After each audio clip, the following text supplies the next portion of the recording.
witnessing a rise in political intolerance, inflammatory language, online abuse, and ethnic discrimination.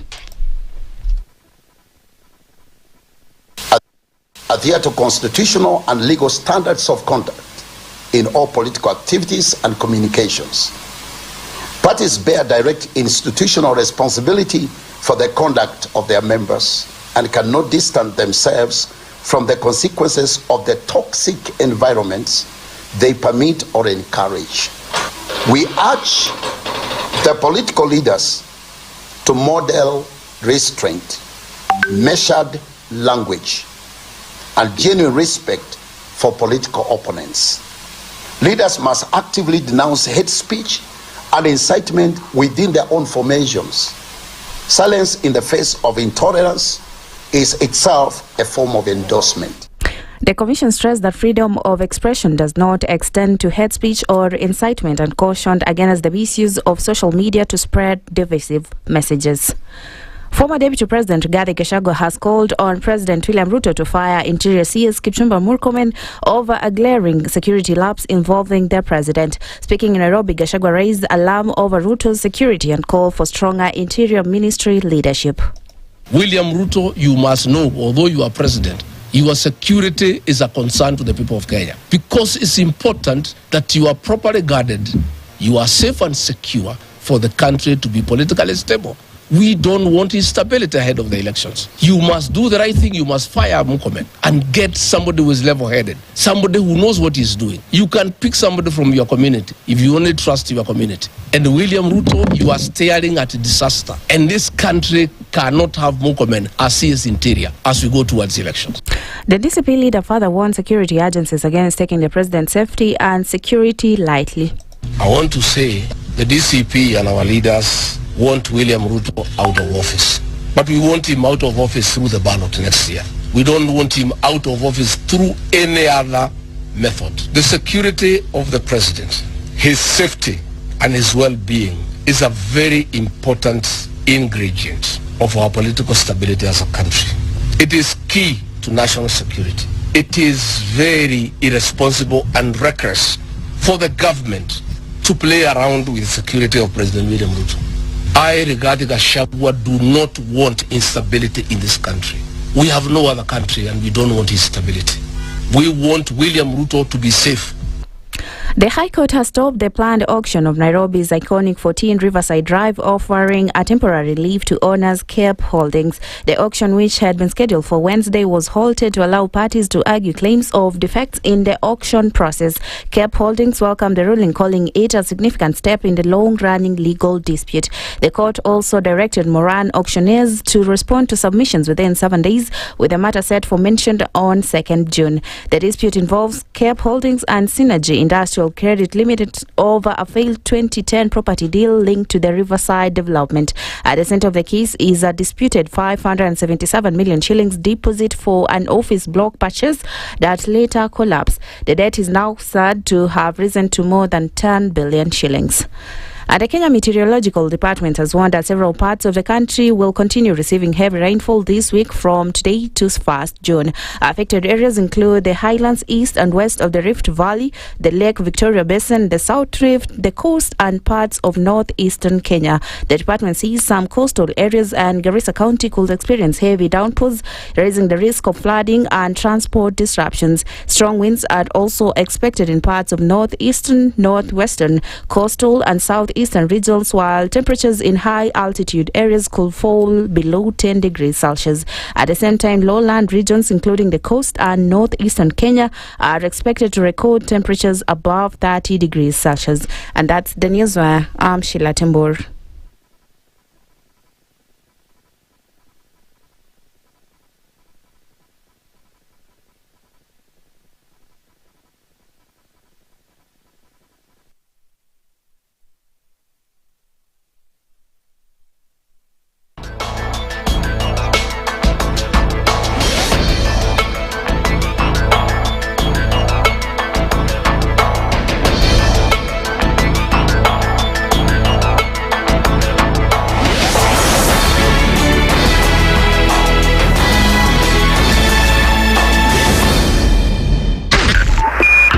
102.5 Spice FM, Kisumu.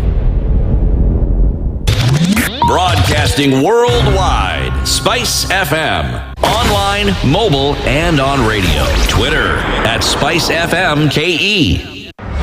The following takes place from 6 a.m. to 10 a.m. every weekday on Spice FM. In this country, 6 families and 8,000 Kenyans control 90% of the GDP. We are not a country. We are a plantation. We work for Ruto. When you're telling the judges court orders are papers or they will not obey court orders, they're sitting and you're seeking orders from them. So how are they supposed to interpret it? Isn't it an oxymoron? When you see a judiciary that seems to be under some control somewhere, you start questioning. We have very powerful governors, but they don't use their offices to serve the people. If you are not shameful to do what you are doing, why should we protect you? I'm human. Everybody's human. So when you're told, kuja tuongee, I mean, you'd be a fool to say, staki kuongea. Conversations have to be had, you know? People in leadership should only go into leadership if they are ready and willing to change the lot of the people. The Situation Room, Kenya's biggest conversation. The following takes place from 6 a.m. to 10 a.m. every weekday on Spice FM. Every time he kept on saying he wants a vibrant opposition. How does it make sense that public money has been used for everything and then they dare to sell it back to you? Why are they not giving them for free? That's how broken we are. That's how broken we are. They're being sent home now for fees. They're going to fail to prepare.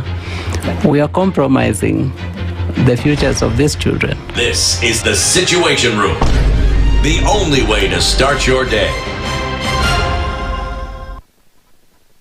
The following takes place from 6 a.m. to 10 a.m. every weekday on Spice FM. We look at the utterances of leaders who are aligned to broad-based, who are initially in ODM. We thought they stand for something. Now they've been exposed. Because we are a third world country, we are poor. And not because we don't have resources, but we have been robbed senseless. Look at the wasteful expenditure. Look at how large government lives. And we've said this is something that can be controlled. It happens in many other countries. Internally, we used to stand and tell him, boss, hii kitu ni mbaya. And you'd say, now he doesn't, let me tell you, you saw the other parliamentary group meeting. People went there, sat, listened, looked at him. There was no plenary, left. The Situation Room, Kenya's biggest conversation. The following takes place from 6 a.m. to 10 a.m. every weekday on Spice FM. You have land, Dennis. Okay, your own land. You use your own money to build it, and then you sell it to yourself. But we don't want foreign troops on Kenyan soil. But surely it goes a little bit deeper. This is it. If you find the tree is withering, then you call the person who is managing that tree. Come around. Yeah, why don't tell me what is first of all, what's the problem? Yes, what is the problem there? How do we expect ourselves to move forward as a country? The Situation Room, Kenya's biggest conversation. The following takes place from 6 a.m. to 10 a.m. every weekday on Spice FM. He is himself actually has admitted that he bribed members of parliament, so... he admitted that he bribed members of parliament? Well, when he said... The government. Yeah, when he said that he gave the 10 million was for what? We're always quick to point faults in somebody else before you look at your own faults as a person. If it was Kanu's day, hii amuka naye leo, ungekuwa umeenda bali sana hii. So we must celebrate you. There are 600 million people now globally estimated to be living with diabetes in the world. So it is a major health problem. It's the largest single disease rising pandemic that we're dealing with right now. The Situation Room, Kenya's biggest conversation. The following takes place from 6 a.m. to 10 a.m. every weekday on Spice FM. Presidency is fairly interesting in the sense that it will actually take us to a new consciousness. Swali zile watu waulizi na swali muuliza na shangala ni aje kwani huku kunaendaje? 30 billion shillings annually on travel alone in public service. A Kenyan can even demonstrate every single day of his life that Ruto must go. That is the only message of his demonstration. That is his right. That bribe blinds the eyes of the wise and subverts the cause of those who are in the right. This is the Situation Room, the only way to start your day.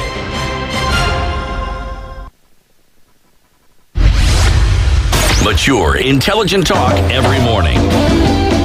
Spice up yourself. Mornings done right. 94.4 Spice FM, Nairobi. Good morning, and today is that day. It's Tuesday. Good morning. Good morning. How are you? Kaslama. Are you feeling the way you look? Grey. Is that a good thing? I don't know. I'm feeling good. You're feeling good? You're feeling better than yesterday? Feeling better than because you were a bit... The weather was here? I really struggled at night. Oh, my God. The weather was here and you were here? I was here. So where are you with the weather today? I'm closer to the weather to go above it. To go above it. Yes. That's what we want. Yes. It is those things that we aim for. Just Go confirming. Niko salama. It's Tuesday. It's already the 26th of May. And the nakedness is back. The eyes. I told you. I promise. In this year of our Lord, I try that the things I say with my mouth, I will do them. That is my... Inaitwanga hizo vitu? What? Your mantra? Whatever. For this year? I don't know. Try to do the things that I say that I will do. I mean, it's not. You can say I keep my. Yeah. I try.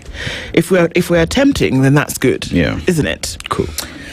Uko salama, we've established. Yes. TV is fine. She has worn her glasses, so things are very serious this morning. Tuchezi na watu. 26th of May. Good morning, everybody. Karibuni sana. And we're getting into conversations for this morning. Very glad that you could all join us as we do. This is the Situation Room. And coming into Tuesday, the 26th of May, wherever it is that you're tuned in, around the country, the region, and the world, thank you for being here this morning. As we get into a number of things that we must discuss. Yes, we know that yesterday was the deadline, that submissions would have been given to the... to Parliament in terms of your thoughts around the Finance Bill 2026. Now, whereas that would have been the last day perhaps that they're receiving submissions, there's still conversations that are going on and public organizations, community organizations are still seeing Parliament, seeing the committees of Parliament, letting them know what they feel, and these submissions, by the grace of a good God, are being taken into consideration, and that Parliament will then sit and have that conversation, and then we will know what will be passed or what will not. Yesterday was an interesting day at that committee because we saw especially manufacturers speaking to the committee, and some of the proposals they had and the effect of this finance bill passing as is would be to Kenyans would be catastrophic, especially to employers and what it would mean for them on their employees, and also just rationalization so that business makes sense. Indeed. Yeah, and the common thing they all said was that charge, that extra cost will just go way back to the consumer. Yep. Cannot be forgotten, and that's why it's important for us to discuss it. Let me tell you what we'll be talking about today as we get into things. It's almost 6:15. Budget 2026-2027 is a conversation that comes in at 8 o'clock, right? Dr. Stephen Gashie is an economist, and he's going to talk about the pressure points of the finance bill, and of course then feeding into the budget. So, I mean, there have been calls for us to say, okay, this is exactly what the finance bill says. This is exactly what it means. And so that's the conversation that we're going to have at 8. Whomst am I not to start in the middle of things? Starting us off with our conversation this morning at 7 o'clock is Cyprian Nyamwamu. He is the convener of Kenya, of KBT, and so that's Kenya Bora Tutakayo. He joins us at 7 o'clock. We're going to be talking about the state of the nation. There are certain things that we're going to discuss today as concerns. Guys, we can have all the politics, we can make noise, we can throw shade, we can sling mud, we can do all of that. But the truth of the matter is that the fundamental core things that we must be paying attention to. And so our conversation is going to circle around those things. So Cyprian joins us at 7 o'clock to start off our conversations today and say what it is that we, to discuss about what we should be looking towards and that should not be shy about demanding certain things. And so that's the conversation that we have at 7. And at 9 o'clock, the tail end of our conversation is one that is probably, one that we've ignored or that we've not realized how difficult it is to have this conversation. But Kenya has a missing children problem. Some of these children have been missing forever. Some of these children are dead. Some of them have been defiled. Some of them abused. But they're missing. Where are they? And who's doing the due diligence to find them? What are the circumstances under which these children then have been deemed missing? There's a missing children's network. There's a children's department under the Ministry of Social Services. CPA Karin Agengo is the PS State Department for Children's Services.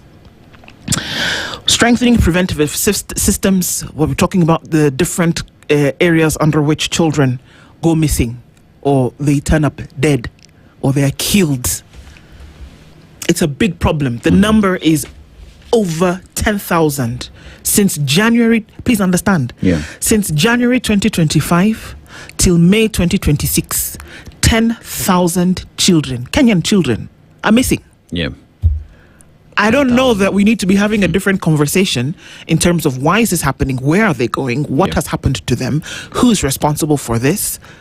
Does the state have a responsibility to then care for its children? What are the ties that families are putting in place to ensure that children are safe? So it's not just, this is not one of those conversations where we say, serikali inafaa kufanya hapana. We all have a responsibility here, and what exactly is going on? Whereas there is a responsibility that the state has to protect Kenya's children, families, communities, mothers, fathers, brothers, sisters, aunties, uncles, grandparents, children, community leaders have a responsibility to take care of children. And I'm already starting to rumble over this, but it's a big deal, guys. And so we'll have that conversation at 9 o'clock with Karin and Agengo. So that's our conversation that we'll have this morning. So that's what it looks like today. So karibuni sana. Our live streams are up on YouTube, Facebook, and on X. And good morning to our audience on KTN today. Thank you for being here with us today as we get into things. Let us go to Gambia. Gambia. Banjo. Serekunda, largest city. Population 2.8 million people. 11,295 square kilometers is the size of the country, making it the smallest country in terms of mainland. But then again, you go to their staple is actually groundnuts. Njugu. Wow. Njugu makes. It's true. They make a mean groundnut stew. Soup. Sauce. Also 80% of the population in the country is actually in the agricultural sector. So it's an agriculture-led economy. And you want to go there, Njugu Karanga. In Kenya, many would want to call that loading your gun and bazookas. Take that whichever way you want to look at it. But that's what you get from the country.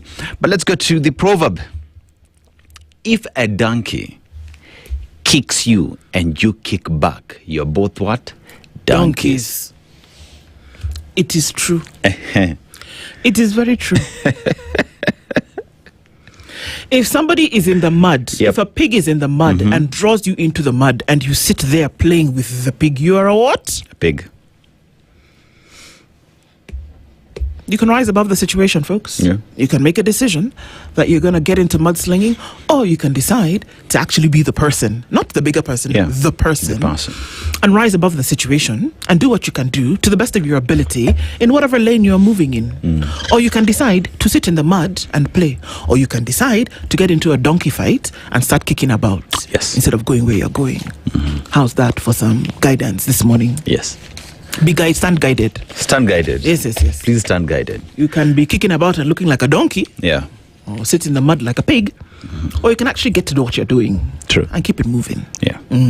So, life has choices. And every choice has a consequence.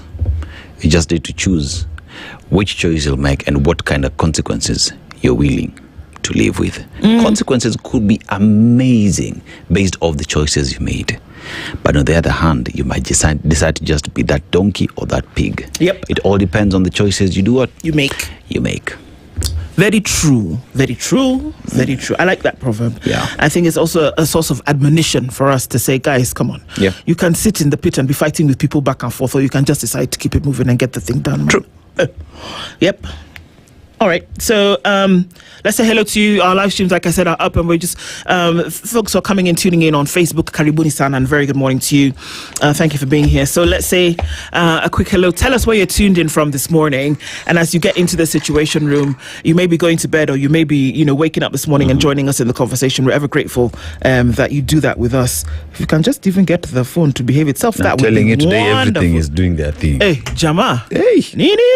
It's not the year 2000. Yeah. Honestly. All right. So very good morning to you tuned in. Peter Chiari said, good morning from Mombasa. You're allowed to outgrow old patterns, even the ones that feel like they're most familiar. Yes, you are. You are allowed. You're allowed to. You are allowed. Gabby Ella says, wewe bwana, karibu nidhani leo hakuna live stream kwa YouTube. Nimetafuta from 5:55 sioni live stream na shangaa rada. Okay. Hello, good morning. Steve is tuned in from Dallas, Texas. We have a date with destiny. I'm tired of the current style of leadership, full of incitement and leadership bragging on how they'll rig. Yeah, and you know what I actually think? I think it's a smokescreen for people saying, they're going to rig so that you don't vote. No, go vote. So that people say, we can rig, so that you actually sit at home and then don't go to vote. Go and vote, let me tell regardless. You, there's this saying that goes out there.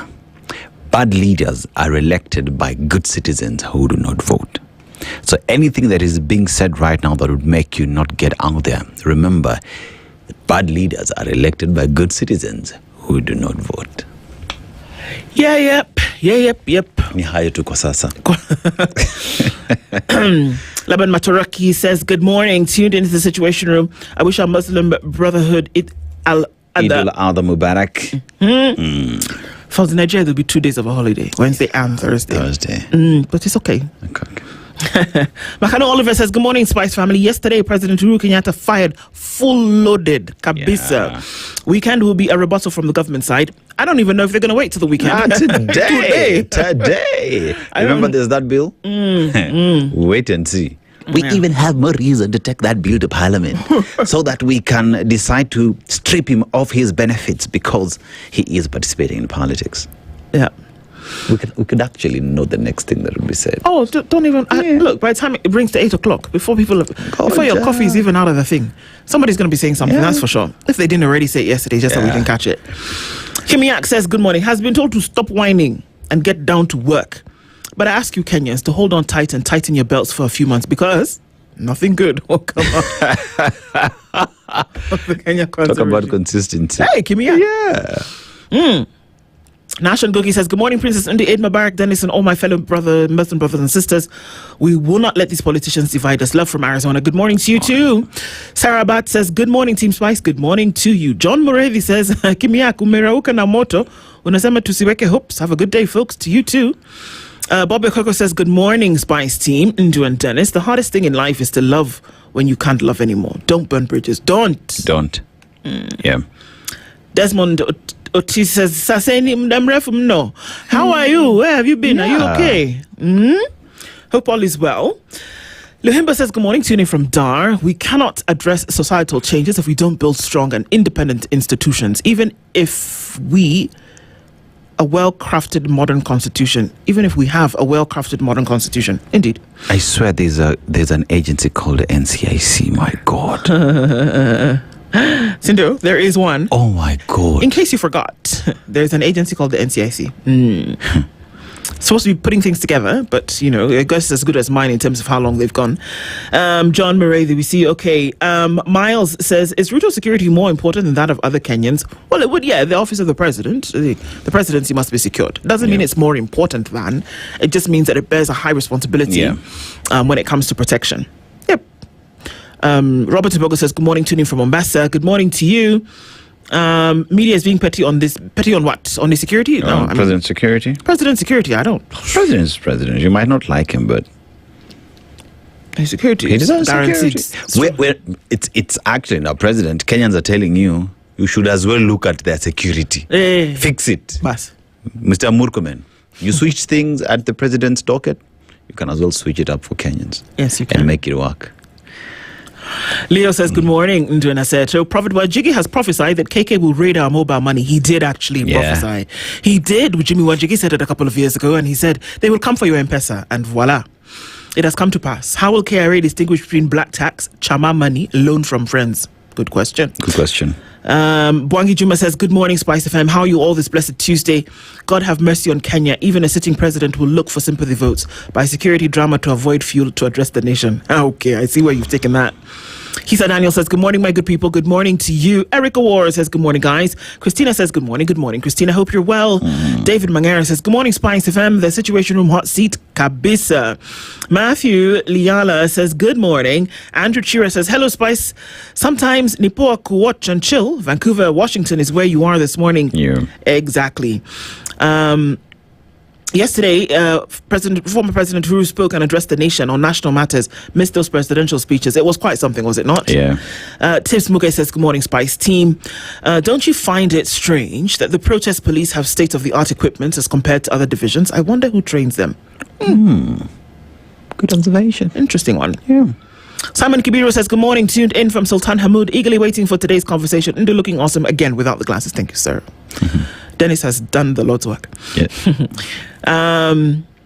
That we see you. Nduh, the hurting part is that those 10K are not just numbers, but real children missing. I thought about it yesterday. I said, I can't imagine the horror. I remember once in the supermarket and my son went missing, maybe all of 25 minutes. And in that moment, I thought I was going to die. Yeah. It was, my world had stopped moving on its axis. And then, we found him later, but then I imagine that you go to sleep, if you're able to sleep, and you wake up the next day, and the sun rises and the sun sets, and the sun rises and the sun sets, and you cannot find your child. Yeah. I don't imagine the horror that families or parents go through when they can't find their children. So this is you're right. You're absolutely right. Yeah. It's not just 10,000 in a number, but it's years and years. It's days and days. It's days and nights of hurting and not knowing. It's not good. Yeah. Rogers Lai says, good morning, Team Spice. With the level of intelligence in this country, we shouldn't be reporting these numbers in child disappearances. We should not. Yeah. Miles says children are not safe, and here we have people yapping endlessly about people's security. Yes, on that point, you are absolutely right, my brother. Right. You are. Calvin's, my love, good morning. Karibu, Sana. Hope you're doing well. Thank you for being here this morning. Young Jedi says, good morning, beautiful people. Y'all look too hot, too fires. Even. Serotonin, giving serotonin vibes today. And can we talk about how babies are still not getting vaccines on time? Yes, we should talk about that. Probably forms part of a Healthy Friday conversation, but still an emergency situation that we probably need to be looking into. Peter Gitao says it's my birthday. Well, happy birthday to you, Peter. Happy birthday to you. Happy birthday to you. Happy birthday, dear Peter. Happy birthday to you. Happy birthday. Patrick Nzomo says, engineers constructing estate roads should style up. Most are done higher than gate levels, resulting in traffic. Resulting in flooding. In flooding. Okay. That's true. I think they should, because estate engineers construct roads without drainage. I don't know what they expect, that rain will just fall and bounce back to heaven. They expect I don't know. Magic, like somebody's going to whip out a wand. And I honestly don't get it. Yeah. But like they say, you see those roads, inakuanga ni shamba. In the sense that those guys need to come maintain that road area at the time. You construct a road to the standard, utakulia wapi? So no drainage, rain comes. They call you back. They call you back to fix it. Okay, I see. Yeah. Cash cow? Cash cow. Okay. Shamba mtu. Indeed. My prince says in one of the documentaries titled Black Market Babies, a child abductor said these children were trafficked out of the country and some were used to make human sacrifice. Yep. My God in heaven. Good morning, my people. Princess Nduh Dennis EVE, the Deputy Governor Kakamega Savula should explain to DCI how in a democratic society there's going to be 100% win. Madness. Watching from Miami. Tell you what. See today's proverb. Applies. Utuflani, good morning, ladies and gentlemen. Jana's financial bill interview had me calling folks to rant. Thanks to the squad, SpiceFM, for uploading it ASAP. Sindio? Yep. Kabisa, good morning to you. Even Sunday says, good morning. I'm tuning from Rongo. Good morning to you. Wakama says, good morning. Kutoka Dublin in Ireland. And Mikay McCarthy says, good morning, Spice. Says, I'm Alukwe Jr. from Umias. Alukwe, okay. Love the name.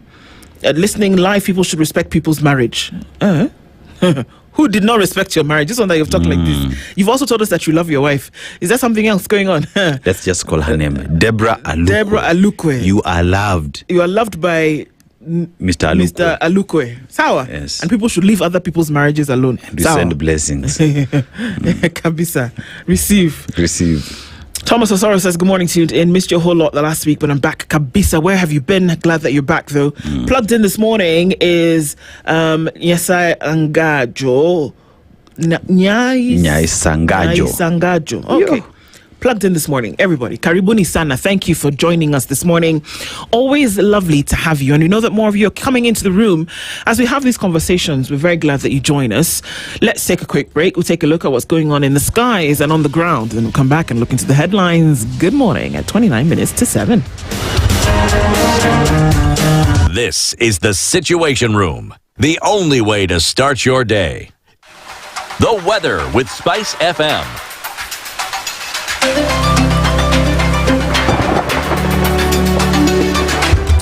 All right, so partly sunny conditions and temperatures dropping significantly in Nairobi, currently at 14. We'll see a high of 23, and it's 13 and sunny in Nakuru, 15 and partly sunny into Njeri, while Kisumu at 19 is clear. It's clear at 16 in Kakamega. All right, 24 and partly sunny into Mombasa, and it's mostly cloudy at 26 in Kilifi. 18 degrees looking into Marsabit, and we're looking at 22 into Kampala and 22 as well in Dar es Salaam. 11 degrees into Johannesburg and mostly partly cloudy. It's 26 degrees in Lagos and 19 looking into London, 24 in Beijing, and Monday night in New York at 20, coming into Tuesday, highs of 23 and lows of 17.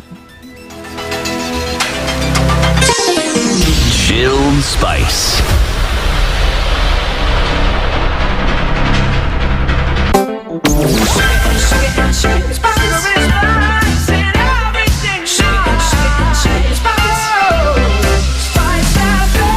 Spice up your life. Traffic.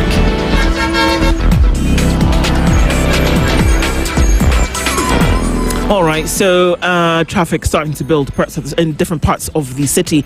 On North Airport Road, inbound traffic, a little bit crazy. And then also inbound from Mbakasi out also in that area going towards Utawala. It's busy. There's also traffic starting to build coming in from Jiru on Kangunda Road. And so you'll see in and outbound traffic touching on Outer Ring in different spots here and there.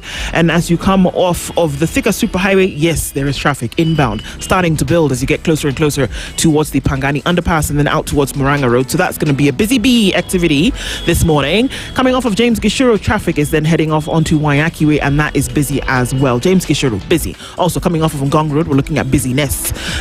So let's see what the morning has in store. Want to keep things moving all the same. Talk to us, guys, and let's do it. SpiceFM, KEONX, hashtag The Situation Room.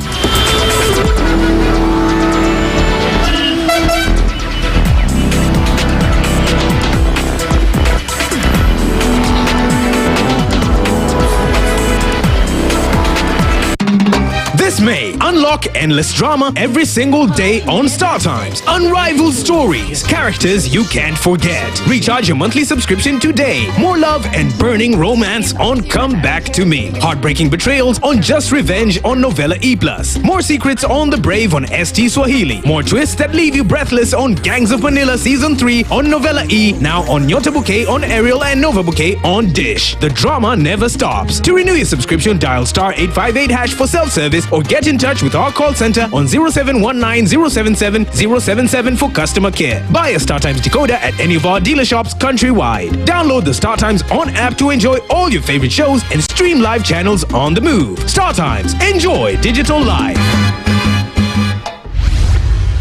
Mature, intelligent talk every morning. Spice up yourself. Mornings done right. 94.4 Spice FM, Nairobi. At 25 minutes to 7 o'clock, as our conversations continue this morning, let's take a look at what's going on in the headlines. Kenya's bold newspaper, The Standard. Stop the blame game and work. Former President Uhuru Kenyatta tore into President William Ruto's administration yesterday, accusing it of ignoring the suffering of Kenyans while fanning tribal divisions and political distractions as the fuel crisis deepens. In a blistering attack before Jubilee delegates in Kiambu, Uhuru said the Kenya Kwanza regime had abandoned its mandate and instead turned to blame games, praise singing, and dangerous ethnic rhetoric as households buckle under soaring fuel prices and a punishing cost of living. Backed by former Interior Cabinet Secretary Fred Matiang'i, Uhuru warned that divisive politics risk dragging the country back to the dark days of 2007. This is on page 4, but the headline also carries a quote by Uhuru Kenyatta. You insulted me and told me that you knew and understood what you were doing. Eventually, you elected praise and worship men and women whose job it is to sing praises to the current leadership while forgetting their mandate to work for you. You must now reflect after seeing the effects of your decision. The man didn't mince his words, that's for sure. There will be an answer. There will be a rebuttal, that's for sure. A great one. It's going to come. But it was interesting to hear that he had those things to say. Yeah. I think it's also interesting that we saw that yesterday, parts of... Actually, most of Njeri yesterday was shut down. Vehicles were not moving because the matatu operators there have said, excuse me, it's too expensive. It's too expensive. We cannot buy. Yeah, so we don't know what that's going to look like today. We also saw then yesterday in the city, transport paralysis deepens as operators strike, threaten an all-out strike. So I'm not quite sure what the conversation is now because services were completely grounded and not a single vehicle was operating in Karatina yesterday. Commuters and operators warned that the strike would intensify from today. Yikes, 170 shillings is the price per litre that transporters in Njeri and Murang'a counties are demanding for petrol. They want to pay 150 for a litre of diesel. So they're saying, hello, atuendi mahali, this is what we want to pay. Okay, I don't know how that will be met today, but as for yesterday, just looking at a spot report from our colleagues, and nobody was going anywhere. The gentleman yesterday who said, you see, when you give us a promise of lowering the cost of fuel next month, you're not helping the situation because our problem is here today. We feel the pressure today. You can't talk about the future. We want the results now because we will feel it today. Anyway, let's wait and see. Let's see. We also saw that some app riders of it was motorcycles as well as vehicles then had a little bit of a disruption yesterday, and this was I think just Nairobi. They feel as though with the high prices that the price on the app should actually come down. So they were in the city for a minute yesterday and saying, okay, this needs to be looked at. I don't know how that happened. I was shocked. This is not me. This is a headline. Ex-soldier discovers he was declared dead among family disputes. Surely, guys, me who is standing here, you said I'm dead. Who did you think was not going to find out? Is this one carrying his own death certificate? He is. He believes that the death certificate may have been used to transfer his vehicle. Mungai is locked in domestic row with his wife and a divorce case is pending in court. Yani, okay, fine. Simu what? Get your chica. Bana. You even kill someone just to get his stuff. Come on. We can do better. Otichilo upbeat on Vihiga's development progress ahead of exit. So he says, I'm on my way out. But he's expressed confidence that his administration has delivered its mandate to the people and transformed the devolved unit as he prepares to complete his second term in office. So he said, Mimi kazi. Nimefanya kazi. But we shall not forget of the 5 million shillings Christmas party. Christmas tree. Just party. Oh, it was the party. The other one was Bungoma. That Christmas tree was Bungoma. This 5 million shillings was welcoming him. Yeah. So we shall not forget. Yeah, I think there's a point where that money needs to go back to the exchequer. I'm sorry, Bwana Tichilo, cool. Umepiga kazi, lakini we shall not forget. We shall not forget. Yeah, milioni tano, if you gave it to a school, perhaps that would be a class, would be a laboratory. Just saying. Very true. Yeah. And that's the story on page 4. Uhuru warns government over rising cost of living and tribal politics and says, stop it, guys. Stop it now before it gets ugly. MPs query 300 million shilling spending on wildlife compensation plan. did the money actually reach? Yeah. What is the query? Is the money too much? Did the money come out? Did it reach? Who received it? These are the queries that come up. So the money was actually spent on consultancies. Cindy, people have to sit and consult as per how they're going to compensate. Don't understand. So that means the victims never got a dime. You only pesa ya baadaye. So we come and we do the report and then we tell you, by the way, these guys need money. Should we start a consultancy firm? And at this rate, yeah. What on a cooler goods? Cooler goods, huh? Western leaders demand DP slot in 2027 plan. Okay, guys. Okay. Surprise, surprise. But there's only one. Ofu moja. Moja. Achiel. One. Mola. Yeah. DP seat. Yeah. Now everybody wants it. It's only one. Yeah. So now others who are demanding and you're all part of the same outfit, hadn't you better decide? That's actually the question, because if all of you guys are under in one umbrella and there is only one seat, why don't you guys just sit in these boardrooms and agree?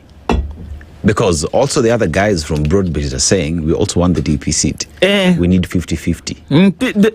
Aisha Juma the other day said that the DP seat must come from Coast. So? Hello? There's only one seat. Ama? How many DP seats are there? It's just one. It's one? It's just one. Okay. That's what I thought. Thanks. Yeah. Same bill in one. So people are still telling you what their end results are, but it would be nice also if Kenya's debt register was made public and up to date. Important. UDA allies, you know what they've done? They've hinted at IEBC control trigger 2027 election rigging fears. They have done what? UDA allies hints at IEBC control trigger 2027 election rigging fears. Do you know what I think? Everybody who's talking about rigging, they are trying to create that sense of apathy in your mind to say, why should I go vote? Because they're going to rig anyway. Apana. Come vote. Come out and vote. Yes. Who said it yesterday? Was it not Diana who said that power is afraid of numbers? True. Power understands these numbers. Coming out in numbers is what power understands. Yeah. I've said it personally. I've said it in concert. We all understand that it is when the numbers come at you. A single bee, when you look at a bee, it's like, oh, what a cute red and black animal. Yeah. When they come in a swarm, my friend, that's when you think, oh, snap. Yes. This thing is coming for me. Power understands what? Numbers. And power has understood numbers. Finance Bill 2024, numbers spoke and was understood. Donge. Kapsa. Okay. In the counties, mother of grade 7 pupil shot during fuel protest seeks justice. I would too. My son, surely, he's 7. How old is a 7? Is 13, almost 13? 12, 13-year-old shouldn't have been shot. That we have to say this is a problem. Petition filed to revoke Nakuru city status deal. Why? You don't want Nakuru to be a city anymore? I don't understand. New bid to block payments for idle power. This I agree. Kenya has entered into agreements whereby even if you provide excess power, you are going to that you don't use. The power producers providing power that Kenya uses, even the power that you will not use, you still pay for it. Yeah. There's a new bid to block those payments because it doesn't even make sense. Why don't you just why can't we do, like, as we say in media circles, VOD? Yeah. Video on demand. Yeah. I take this, I pay. Ama? Yes. Exactly. But I think the only way that would be feasible or make sense, right, is if we stop the monopoly, make it open, so that as a power producer, I sell it to someone who needs it, so that it's my agreement with them. You know, so if Aseto power plant has provided to Nduh's business hub, you get it's between you and I. So let people compete. Indeed. Let people compete. Because here you say you want power, I give you power, you don't use it. How's that my problem? You purchased power. You said you wanted power.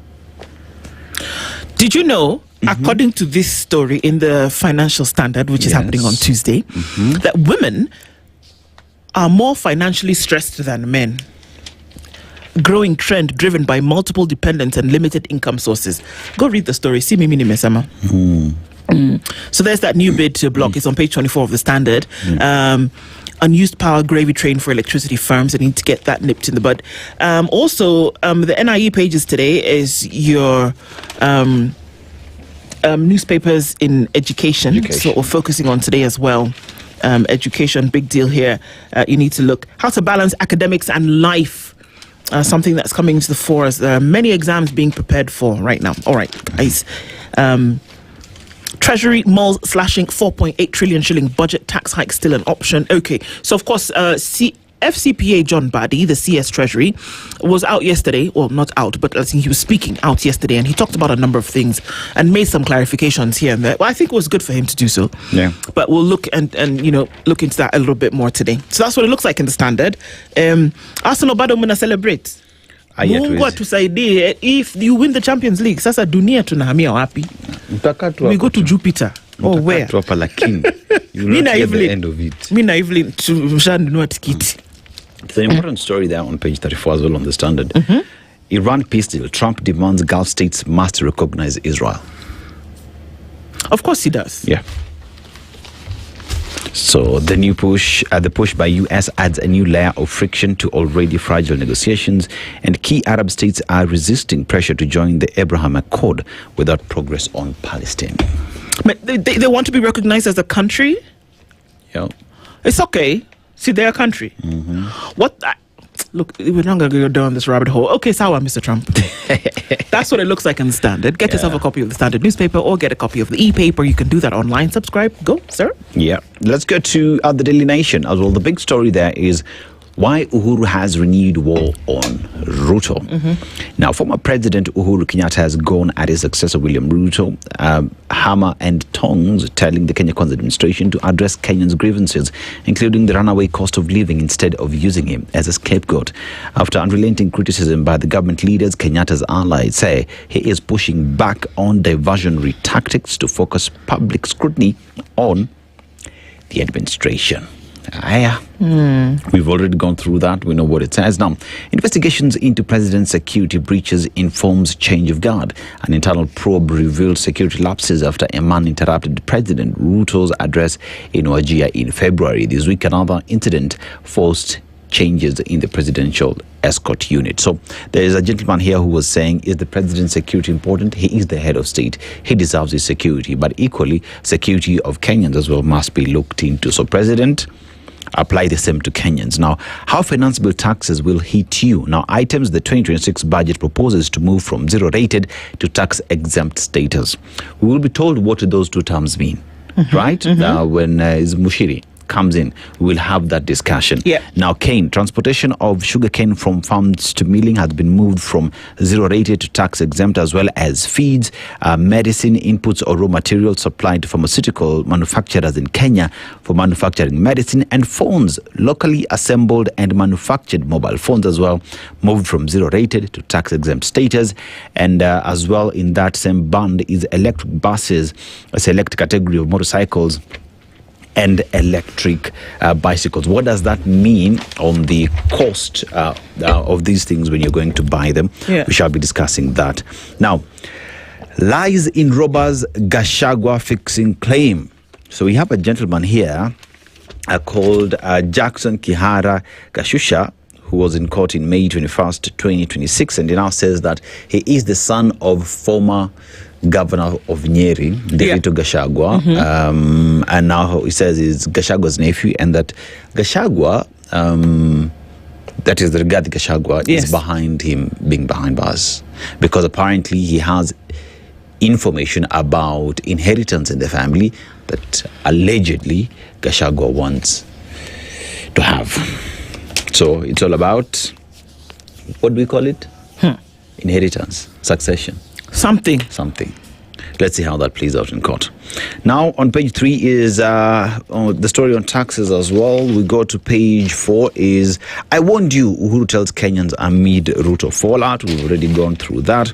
And on page 6 and 7, we have Oburu Wanga deal blow to ODM's ambitions for president and deputy seats. Now, the two top party leaders declared during an aspirant consultative meeting in Kisumu that they will be defending their seats in the 2027 elections. There have been calls, or talk out there that Gladys Wanga will be eyeing the deputy president's seat. She said, I'm sorry, I'm running and defending my governor's She's seat. staying with the governorship. Yes. Okay. So is the youth leader as well, who's defending his seat as senator. So that means ODM wants what?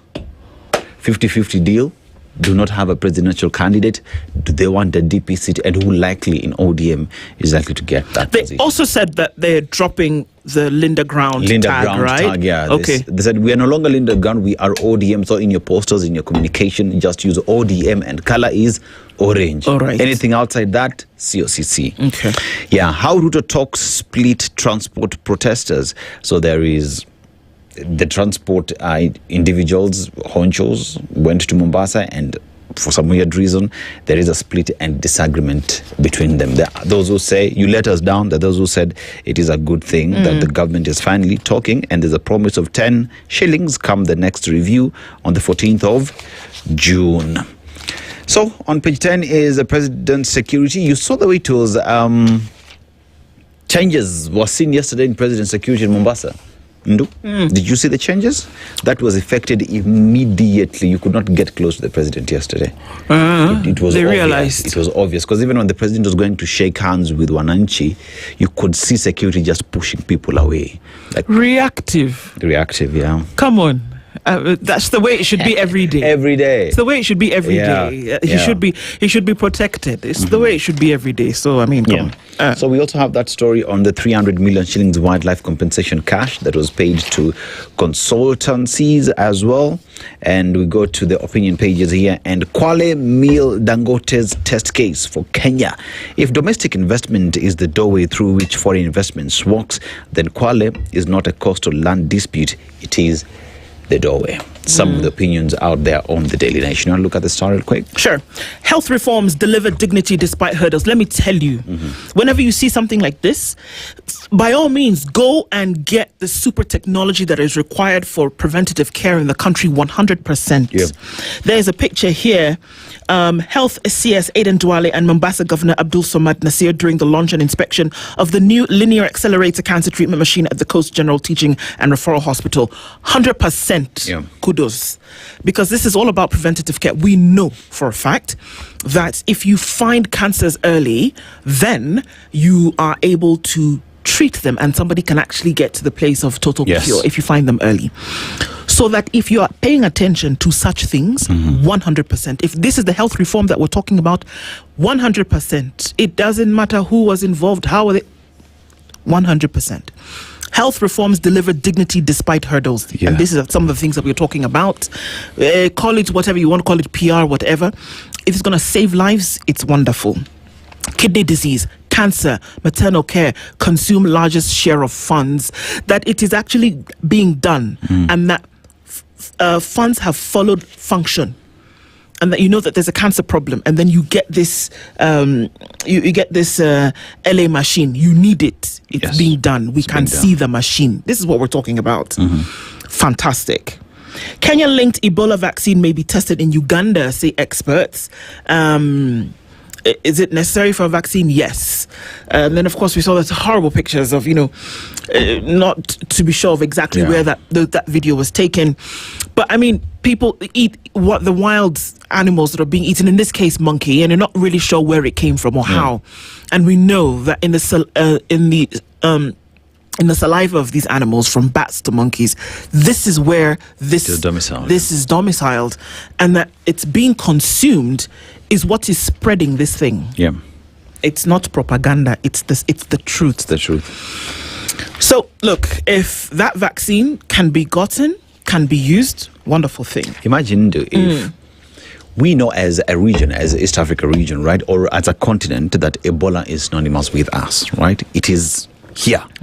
So that would mean that if Kenya can produce these vaccines or just sit down and go into research and development way earlier to prevent such, right now we'd be talking about individuals who would have been vaccinated way earlier in numbers to help deal with this. But unfortunately, we're seeing reaction movements into this, yet we have already seen that Kenya is able to produce these vaccines. I mean, we need to change tact. We need to change how we're looking at things. Very true. Looking into some pages in the Star, is that Raila vacuum deepens crisis for Ruto and ODM is what is being carried there. And also looking into the inner pages of the Star, how crypto surge is fueling illicit financial flows crisis in Africa. Even before crypto, there was an illicit financial flow issue for Africa. Is it getting worse because of that? And is it becoming a place where folks can then hide money? And that may be gotten from ill sources, or rather from solid sources, but the channel is what is ill. Now, the ministry is to just quickly moving to the next story. Sorry there, I should put a comma in my words as well. The ministry is to phase out paper-based national exam in education reform. So everything seems to be going through a reform, and they want to phase out paper-based national exams. Now, what this would mean is that if that happened, you would need a digital channel through which you would do the paper. I can see you smiling sheepishly. Me, I know children of the country were promised laptops. Sendo? Before we even start these reforms, you need to tell us where those laptops went. Because that would have been the first step towards achieving this, right? Because you know what? And in order for exams with the paper, we know of children who've seen a paper exam with a pencil and have frozen. As in everything goes away. Now, in order for you to use a digital system for exam, because if you're phasing out paper, that means that's where you're going digital. You have to acclimatize. You're not going to, on the day of the exam, give this child a tablet and say, go do your math exam. No. You're not going to do that. That they must be acclimatized to the thing before that. So I'm praying. I do believe that reforms are great ways to move to spur development. But even as you do that, all of the matrix have to be taken into consideration. And then we also know how porous these digital spaces are. So what's the kind of security we're putting into place? Because remember, eCitizen has been hacked before, which is one of the most securest channels we do have. So it is not just a conversation about getting laptops and having exams there. It's about the security and all the infrastructure that must be put in place to secure the exams as well. So, yeah. And another 104 billion shillings system. Madaraka means what? Madaraka. What's Madaraka mean? Freedom. Independence. Self-rule. Something. One of those. Anyway, Madaraka Day is on Monday. And this year it's being celebrated in Wajir. And Wajir is doing its roads. Okay. No, I'm not lying. Let me just read the headlines properly for you so that you can understand. That the minute... Oh, sorry. That's another story. Wajir roads receive boost ahead of historic Madaraka Day celebrations. That's great. But you know what? If they can receive a boost before Madaraka Day, guess what? Guess what I'm going to say? They can receive a boost any other time. That the road should have been done, not just because we're going to celebrate Madaraka Day in Wajir. The people of Wajir deserve good roads. Let me tell you, if you ask me, that is a good story, but still is not a story. You know why? Because it ain't a favor. It's not. But the reason why it's being done is because of Madaraka Day. So you're saying that suddenly you found... Exactly. Have you found funds to then follow this function that's required for good roads? That what was happening all along? That did you not feel as though the roads in Wajir County needed to be done? True. And what roads are we looking at? Is this a Kura issue? Is this a Kera issue? Is it a Kena issue? Is it a county issue? Yeah. So which one? Who's the one who's handling these roads? And I say, come on, the roads should have been done beforehand. Not just because Madaraka Day celebrations, where I do agree that you need to zhuzh the place up a little bit because the national celebrations. I think that if there's a road problem, that this network should have been sorted out way before, and that you should have functioning roads. You know, if we can construct roads this fast, there would be no instant where money has not been absorbed and goes back to the exchequer. Just saying. What are you saying? I said Kwale, they planted full-grown palm trees. Yeah. When the president was going. Telling you, miracles do happen. I know that Jesus turned water into wine thousands of years ago, but such miracles, they happen. Today, where full-grown trees and grass can appear in days.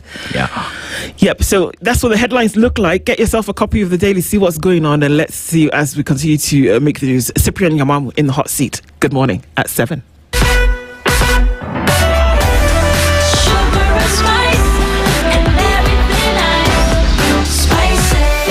Spice up your life. The latest news from around the world. 94.4 Spice FM.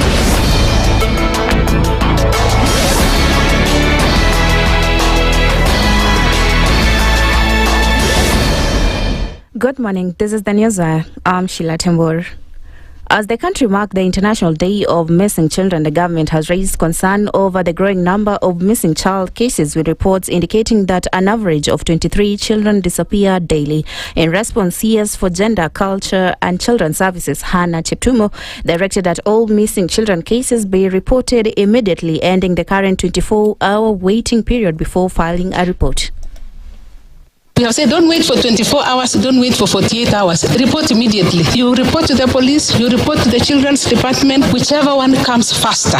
And everybody will be accountable. If it is reported to the children officer, we shall ensure again an OB is follows up, because a case can only be investigated where there is an OB.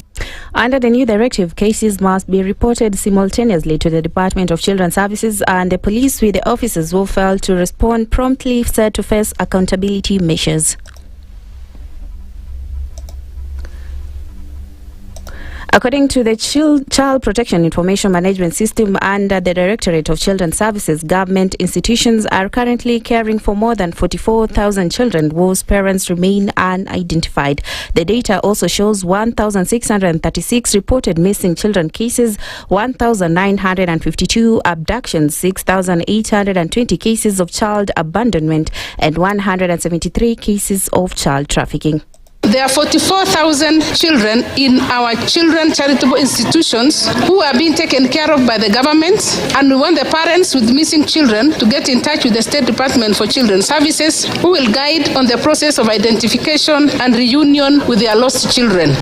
The government has also announced plans to form a special committee to investigate the cases and recommend long-term solution.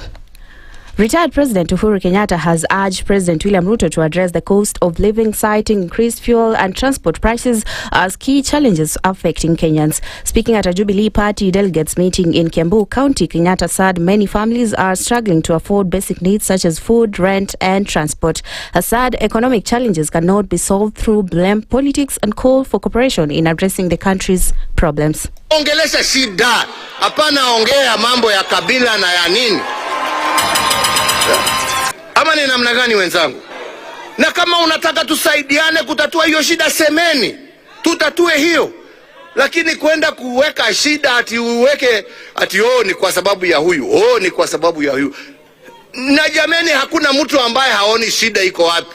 Si tuiweke kwa meza tuitatue. Kama kweli sisi ni wa Kenya na tunapenda nchi yetu, kwenda kutugawanya huko, shida ni kwa sababu ya yule. How does that help move this country forward?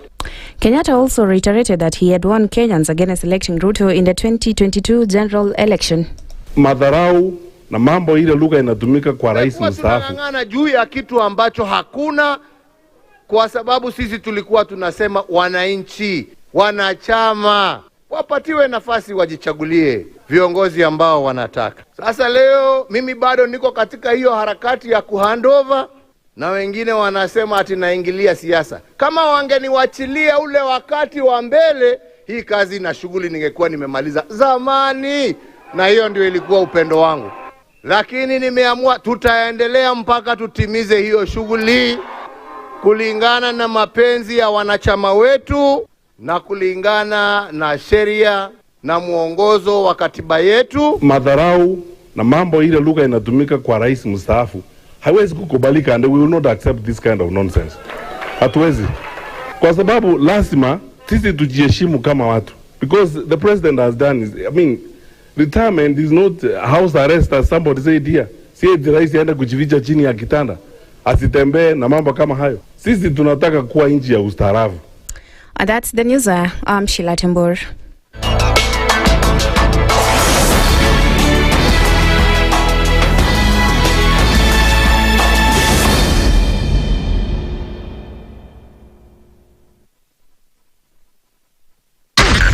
Spice FM, Nakuru. The following takes place from 6 a.m. to 10 a.m. every weekday on Spice FM. Parliament has got powers. Let me break it down. The National Assembly can initiate an impeachment of the president. This same National Assembly. Yes. That's our constitution. Because this is just a continuation of the previous administration, which Ruto was part of. President Uhuru himself openly said that we're losing 2 billion daily. Daily. I mean, come on. Are you saying that we don't have a central bank? If we look at Kenya, both public-private sector, that figure is ranging between 30 to 40%, right? I think it's clear that the government of Kenya is living beyond its means. This is the Situation Room, the only way to start your day. The following takes place from 6 a.m. to 10 a.m. every weekday on SpiceFM. Every time he kept on saying he wants a vibrant opposition. How does it make sense that public money has been used already and then they dare to sell it back to you? Why they're not giving them for free? That's how broken we are. That's how broken we are. They're being sent home now for fees. They're going to fail to prepare. We are compromising the futures of these children. This is the Situation Room, the only way to start your day. The following takes place from 6 a.m. to 10 a.m. every weekday on SpiceFM. I am also a publicly elected official. Okay. My salary is paid by your taxes. Yes. So if you need me to answer questions, we will not run away from you. Asante We will always be here. The government itself is engaging in corrupt practices. That the government itself deliberately schemes to influence through bribery members of parliament. You pay for a passport online. Alafu you're told there are no booklets. I rebuke matters corruption because corruption has brought this country to its knees. This is the Situation Room, the only way to start your day. Mature, intelligent talk every morning. Spice up yourself.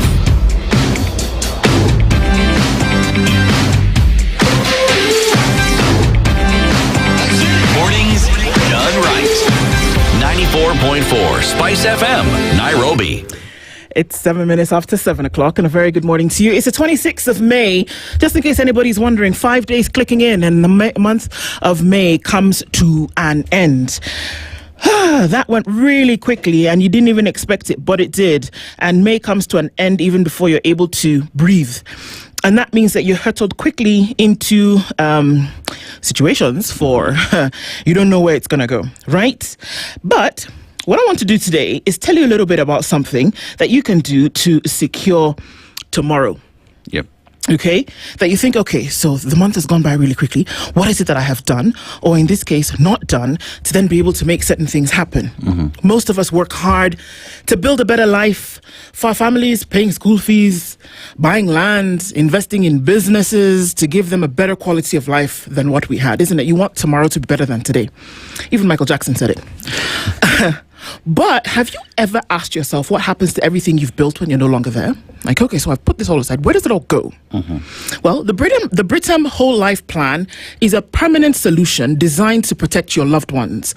This plan provides lifetime coverage once you complete your chosen payment period. You can choose 10 years, 15 years, 20 years. Once that's over, to ensure that your beneficiaries receive an immediate tax-free, that's a great word, free cash payout, and your coverage increases by 3% every year to cushion your family from inflation. I mean, you don't even have to lift a finger, because true wealth is not just what you build, it is the legacy that you leave behind. So how do you get into this? We need you to do one thing. SMS LIFE and the name of your town. LIFE Nairobi, LIFE Mombasa, LIFE Kisumu to 21778, or send a WhatsApp message to 0705 100 100. Britam, not if. when. And remember that Britam is regulated by the Insurance Regulatory Authority. Plan for tomorrow. Ensure that your loved ones can actually live into this legacy of wealth. And you can do that with Britam today. We'll be reminding you about how you can go about this as we continue our conversations. But that's what you need to have in your head right now. That's 21778 or 0705 100 100. Life and your town. Somebody's going to get in touch with you to start to figure out how you can get into this. Sawa. All right. The conversation that we are getting into this morning is the state of the nation. But even as we do that, there's certain details that we will not then be able to leave behind. Cyprian Nyamwamu is the convener of the Kenya Bora Twitakayo, and he's here with us this morning. It's been a minute, but he's here. Good morning, Cyprian. We thank God I'm alive, and I've been following you, so I know you are well. I'm very well, and I'm very, very happy that you have provided the platform for us to have a conversation again. Thank you very much. Thank you for doing that. Dennis, this week takes us to a place you may have been to, and we'd love to hear your interpretation of this proverb. Today we are in Gambia. Yes. The land of Kunta Kinte Island, which is formerly known as James Island. Why? Because it is recognized as a site and a historical waypoint during the transatlantic slave trade. 80% of the country is into the agriculture sector, and the staple is groundnuts. Right? So these are people who would live very well with people from Homa Bay and Migori County, because also they do grow groundnuts. But let's go to the proverb. If a donkey kicks you and you kick back, you are both donkeys. How you interpret it? Even before we talk about the donkeys, groundnuts are supposed to be very good, essential for good health. Yes, protein and reproductivity. You've heard of the I relate this to what we call if a madman was to steal your clothes and you start chasing after that madman when you are naked, actually people will believe that you are the madman. Yes. So that if the donkey is the one which has kicked you and you also kick it back, both of you are actually donkeys. The call here, in my view, especially for our country right now, is that if you want to bring sanity to a country like ours, don't do things the way the politicians are doing it, because they are actually kicking us so hard. If we were to retaliate and take the goons that they have brought to us back to them, this whole place will be on fire, and people will not know who really is the patriot who loves the country and who is not. So we have to remain the patriots of our country, as provided for in Article 10 of our Constitution, even as we are changing the conditions for us to have better leaders. Well said. Wow. Can't argue with that. Can't argue with that.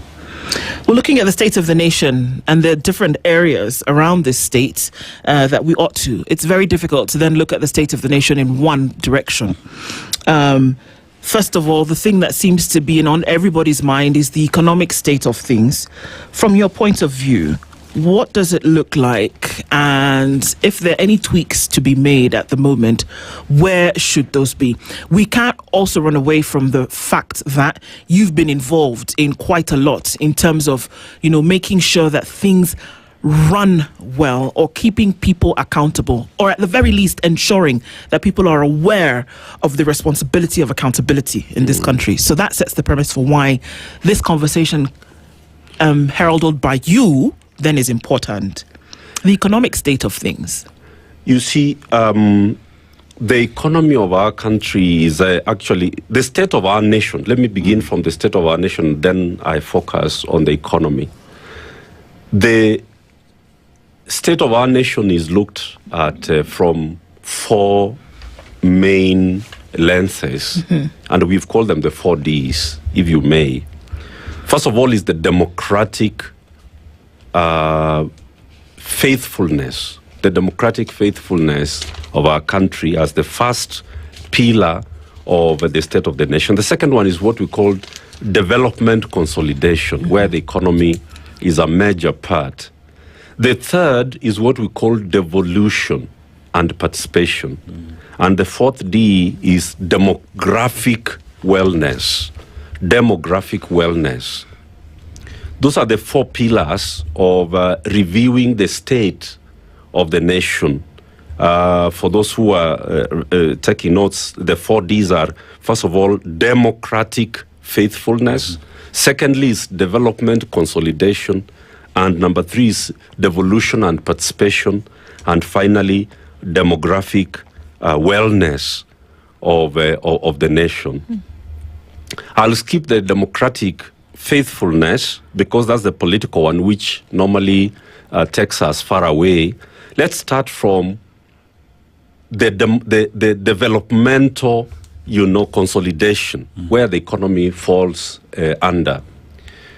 So, Nduh, the whole policy of the government, not just this Ruto administration, but actually starting from the Uhuru administration where they were with the Ruto, the key feature has become odious debt.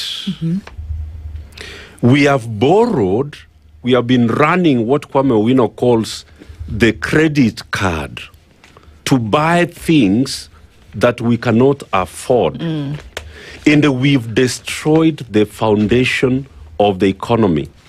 And Ruto has actually worsened the situation as it is today. Because any family which goes to the supermarket to consume things it cannot afford is going to become a slave to the people who are loaning it money. And because of this binge borrowing, the economy is 12.3 trillion in debt. And it is estimated that nearly 60% of that debt is actually corrupt debt, what we call odious debt. And because of this borrowing, we have been running a very huge deficit in the budget. So what have we done? We have pushed up the taxes so that we can raise money to pay the people we have borrowed from. So a lot of people do not know how bad these two presidents have been on the economy. That is why we go back to the Kibaki years. When Kibaki handed over government to Uhuru Kenyatta in 2013, we were only 1.8 trillion in debt, only. Under the Kibaki administration, for every 100 shillings we borrowed, we collected, 14 shillings went to debt payment and repayments and servicing. Under Kibaki. Under Kibaki. Only 14%. 14 shillings out of every 100. Uhuru pushed that up to about 70 something. For every 100 shillings you collected under Uhuru, for every 100, 72 was going to debt servicing. Ruto pushed it to about 78, and last year they managed to actually restructure that debt by borrowing more expensive debt to pay off for debt that was due last year. So they brought it down from 78 to 69, where it is now. So round it off at 70. So for every 100 shillings that we collect, 70 shillings goes to debt repayment. Now, the problem with that is that then you are left with 30 shillings out of 100 to pay for education, to pay for healthcare, to pay for roads, to pay for social security, to pay for the military and the security and everything. Pay salaries. you know you can't. It's not enough. You cannot operate because that takes you now to a massive hole that is in the economy. And so what has happened, which is what David Nduh refuses to explain to the people, is that services have been getting worse. That is why schools are in distress. That's why the healthcare is in distress. That is why every sector is in trouble. That's why potholes are becoming bigger everywhere. And so, what President Ruto has decided to do is that after 2024 June, with the Gen Z revolution, he realized that no, you have to look for a formula of operating outside the constitution.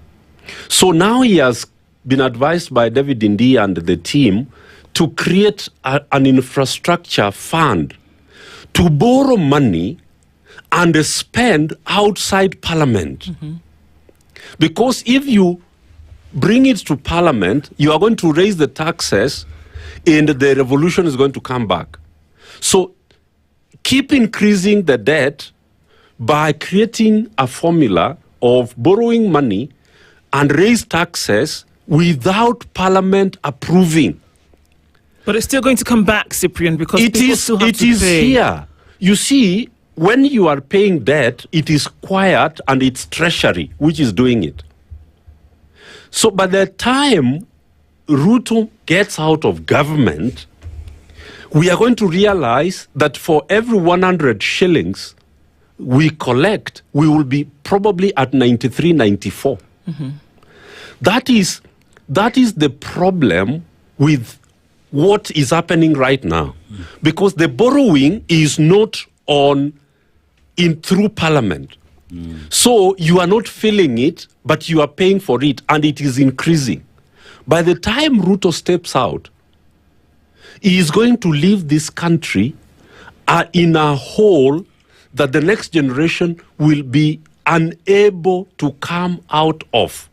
And that is, he thinks it's political genius, but actually it is going to destroy the goose. It's going to kill the goose that lays the golden egg. Because you are not going to have any manufacturing, you are not going to create any jobs in this country. Mm. The inequality is going to grow. And therefore, I want to summarize this way. The economy is in shambles. And all this corruption that you are seeing through this so-called G2G and everything else is actually putting bandages on a bleeding wound so that you can be able to go beyond the 2027 election. That's all that President Ruto is doing. He's basically adding more bandages on the wound so that the wound is not seen, so that he is able to survive the 2027 election. And the opposition, that's what is very unfortunate about this country, is that the people in the opposition are completely unable to explain to the country the hole into which William Ruto's administration is digging the country into. They are incapable in their rallies to explain to the country how badly the state of the economy is getting. And once the economy collapses, these other three pillars that we were speaking about will collapse. The democratic, the demographic, and the devolution. They will all collapse because the economy has collapsed. Cyprian, you've mentioned that 60% of Kenya's debt today is odious. Is odious. And here we're looking at an infrastructure fund that has been created to bypass parliament. And with that then, if already with the laws that we do have and the act of parliament that requires every money that we borrow to come through the consolidated fund, you go back to Eurobond that never came to the country. One asks the question, how exposed then will be the country in terms of odious debt that will be accumulating because there is a fund that has been created to bypass parliament? The what you have used there is very important. How exposed will the country be? We will be naked. Totally exposed, no gate, no fence. this country is going to face. I want to request Kenyans to slow down on this one-term nonsense that is going on. What we need very urgently is not even another protest in June. What we need is actually an open-air national conference on the state of the economy, where all sectors of our country, young people, women, traders, manufacturers, government, members of parliament, we can all sit under one tent, probably at KICC, even if it's at Nyayo Stadium. Nduh, we need to sit down and explain to ourselves that forget about elections. Yeah. Because you will change Ruto, but what are you going to inherit from this the completely destroyed? So we need to sit so that we ask ourselves, who do we owe money? What was the money borrowed for? How much have we repaid? Is it sustainable? The answer is that it is not sustainable.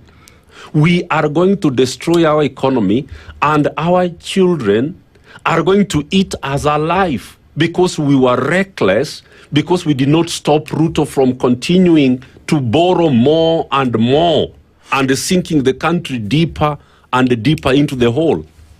The questions you're asking seem to all be in the National Debt Register, that rather should be. Who borrowed? Who did you borrow from? What for? What did you borrow for? How much have you repaid? Do we owe? How much have we repaid? What's the balance? And what is the balance? All of those questions should be in the National Debt Register, which should be public and up to date. So we are saying that May 2026, if you go to the debt register, which there's an office and there should be a portal, that you should be able to find all of the answers to the questions that you ask. Nobody in Kenya knows how much we owe and who we owe. Even the Auditor General. Or if Kenya owes, actually. No, we definitely owe. All right?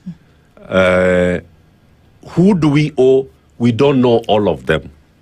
Because what Uhuru did, and that is why your headline today, Stop the Blame Game and Work, is very cheeky. Because Uhuru Kenyatta and William Ruto are not different.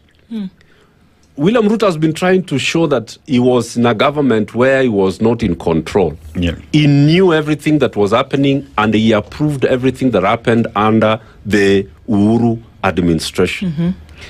He borrowed this money together with Uhuru. They stole it together. And they will have to pay for it together. Henry, what was his second name? The minister, the former Henry Rotich. Henry Rotich knows who we borrowed from, and even him, he does not know everybody who we borrowed from. So, Nduh, what happened?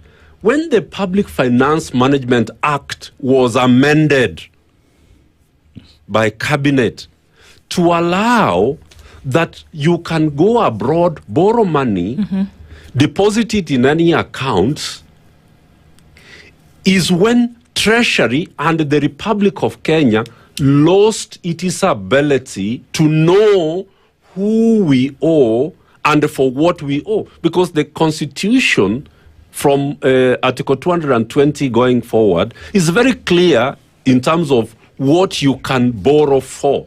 Yes. But once Uhuru and Ruto amended the PFM Act to allow agents, any individual of government, to go out there and borrow money from a bank here, a lender there, and deposit it in any accounts out there. We actually do not know how much money we owe and who we owe. The Auditor General has said it, that she does not know who we actually owe, because Treasury is being presented with bills that this money is due paid, this money is due paid, this money is due paid.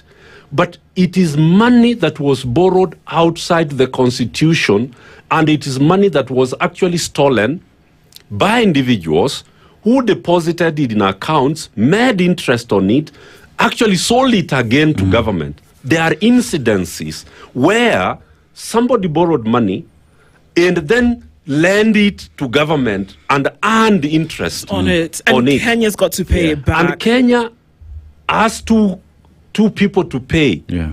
The one who resold the money to government, and the one we borrowed from. And all of it was actually borrowed outside the law and outside the constitution. So this is what we call treasonable charges that will have to be opened against these individuals under the Uhuru Kenyatta administration and under the William Ruto administration. It's treason because you operated and acted against the sovereign interest of the Republic of Kenya, and you have destroyed the foundation of our economy. We can't create jobs for our young people. We can't reproduce. We can't keep the costs of electricity or anything down. And the corruption that has gone on under the Uhuru and the Ruto administration is so ugly that it has to be investigated. That's why we have been recommending a forensic examination by an agency headed by the Auditor General of the Republic of Kenya to get to the bottom, because that's what the Constitution says. It's the Auditor General who can undertake this forensic or audit. But the executive cannot allow the Auditor General to do that. Cyprian, we talk about the law being specific on when you borrow, it goes to do what? Yes. We talk about 12.3 trillion shillings in this country. And this 12.3 trillion shillings, one would say... That was in March. It could be much more now. Yes. Sure. If you walk in this country today, you should be able to see 12.3 trillion shillings. Exactly. We should not be having problems funding our education, our healthcare, security. We should not be having such problems. And you talk about... opening this fund to a point where even the Auditor General can't tell the debt that we have in the country today. One asks the question then, does it seem as if the government of the day, the law, is a suggestion? Because it is. Because it is. And that takes you to the pillar number one of our 4 Ds of reviewing the state of the nation.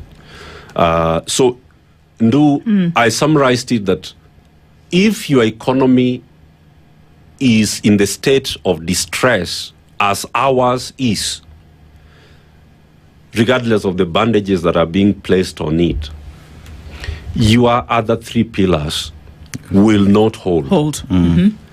So the democratic faithfulness, which is pillar number 1, is in shreds, is in shambles, has collapsed. That pillar has collapsed. That is why the William Ruto administration cannot allow Kenyans to exercise their democratic rights, even of assembly, even of petitioning his government. The police in this country have been given orders not to allow people to demonstrate, not to allow people to assemble, not to allow people to question government. Why? Because if you question this government and expose the rot, if Parliament was to exercise it, is all institutions, let me summarize it this way so that we use our time here judiciously. All institutions of the state and society are dysfunctional. What do I mean by that? The judiciary in this republic cannot guarantee justice. The parliament in this country is not performing any of its 3 principal roles of oversight, of representing the people. Parliament in Kenya does not represent the people of Kenya. And the parliament makes bad laws. That's the only thing they do. We pay them to make bad law that is against the national interest. Whether you're talking about the police, the commissions, the independent officers, All institutions in Kenya are dysfunctional. The president and the executive cannot allow any of the institutions to do its job. Because if any of them did their job, the first person they will arrest and jail is the president. The president has violated the constitution since he was sworn in 38 times. 38 times. And you've gone to look at each and every one of these incidences where this has happened. That's our work. We actually filed a case in court in 2024. When I came here in 2024, I explained what the case. That time we had 31 infractions, 31 violations of the constitution. This has continued. You've even seen a president who holds UDA rallies and meetings in State House against Article 131 of the Constitution. And nobody's asking him, nobody asks him why he's using a state office for political party functions, spending money in millions to pay thousands of shillings to delegates from Kirinyaga and Kisii and Mombasa and I don't know where. And this is not a political affiliation issue. What you're saying here is that this is a constitutional mandate that is being flouted. The Constitution in Article 131 lists the 10 functions of the president. One of them is not to hold political party functions in State House. That is not one of the functions of the head of state. The head of state can be a member of a political party and he can conduct his political party affairs outside government offices, gazetted state offices and state, so we are basically operating outside the constitution. That is the short answer, that because the economy is in disarray, and the Kenyans are desperate for any handouts, they are not even asking, where are you getting this money that you are paying us every week for us to come to State House in buses? Where do you get that kind of money from? Has UDA accounts been published for us to see that that money is from UDA? None of that money is coming from UDA, and the president cannot account. But it is our money that is being used to entertain political party activists, UDA political party activists in State House using taxpayers' money against the Constitution in Article 10, and nobody is raising these questions with the president. So the Constitution is technically disregarded and suspended. That is why no chapter of the Constitution, from chapter 1 to chapter 15, none of those chapters is being upheld. Is actually observed in breach. All the chapters are observed in breach. That is the short answer. And that tells you that our institutions, once they have been captured and they are being misused, then devolution, which is the third pillar, has collapsed. I want to become the governor of Nairobi, but I actually know the state of devolution in this country.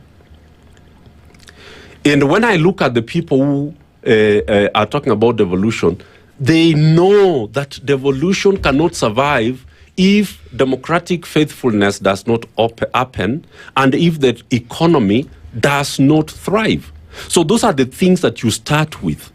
And finally, the demographic wellness. I listed 8 sectors of our demography which are in distress. You've seen that if we start from children, in fact, the demographic discussion starts from how many mothers are dying when they are giving birth.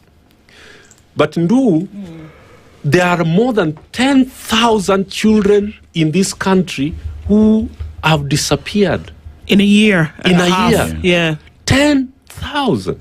What about the state of our youth? The state of our youth is red, is in distress. What about our workers? What about our women? What about our persons with disabilities? What about our elderly? What about the state of marriages and families? And this is where you really wonder why the church is quiet, why the civil society is not focusing on the state of our demographic wellness. So when you look at these 4 Ds, you have to come to the conclusion that we are on the track to a failed state. But because there are elections next year, the discussion is not about the state of the nation. The discussion is about who is able to rig the election next year and come back or get power. So it is a power discussion instead of a welfare and survival discussion. So it's a state of the nation that is in distress, in confusion, and illegitimacy, suffering illegitimacy, but we are not talking about the state of the nation. We are talking about who is able to grab power next year. We are completely sick. That's how you know that people have been traumatized for so long. They no longer can talk about their welfare. The only relief and what people are discussing is about which Arsenal team has won which cup in wherever. The Super Bowl and how it was in America. Seems like that's an outlet for frustration, though. Exactly. And that is what, in political science, if you do not want a revolution, give them the circuses and give them food. Give them bread and circuses. That's how Hollywood was created, let's be honest. Because they did that to take away the attention of the people from what was really happening in terms of governance. But what I'm hearing you say, and if we need to look at it, one of the things that you mentioned is that this political slogans that we're hearing, 1 term, 2 term, no term, whatever the case may be, also seems like an outlet. It seems like an outlet to avoid the difficult yet necessary job of fixing the problem. Because if we talk about, sky-high debt, we talk about systems that don't function, we're talking about, lack of funds to then follow these functions.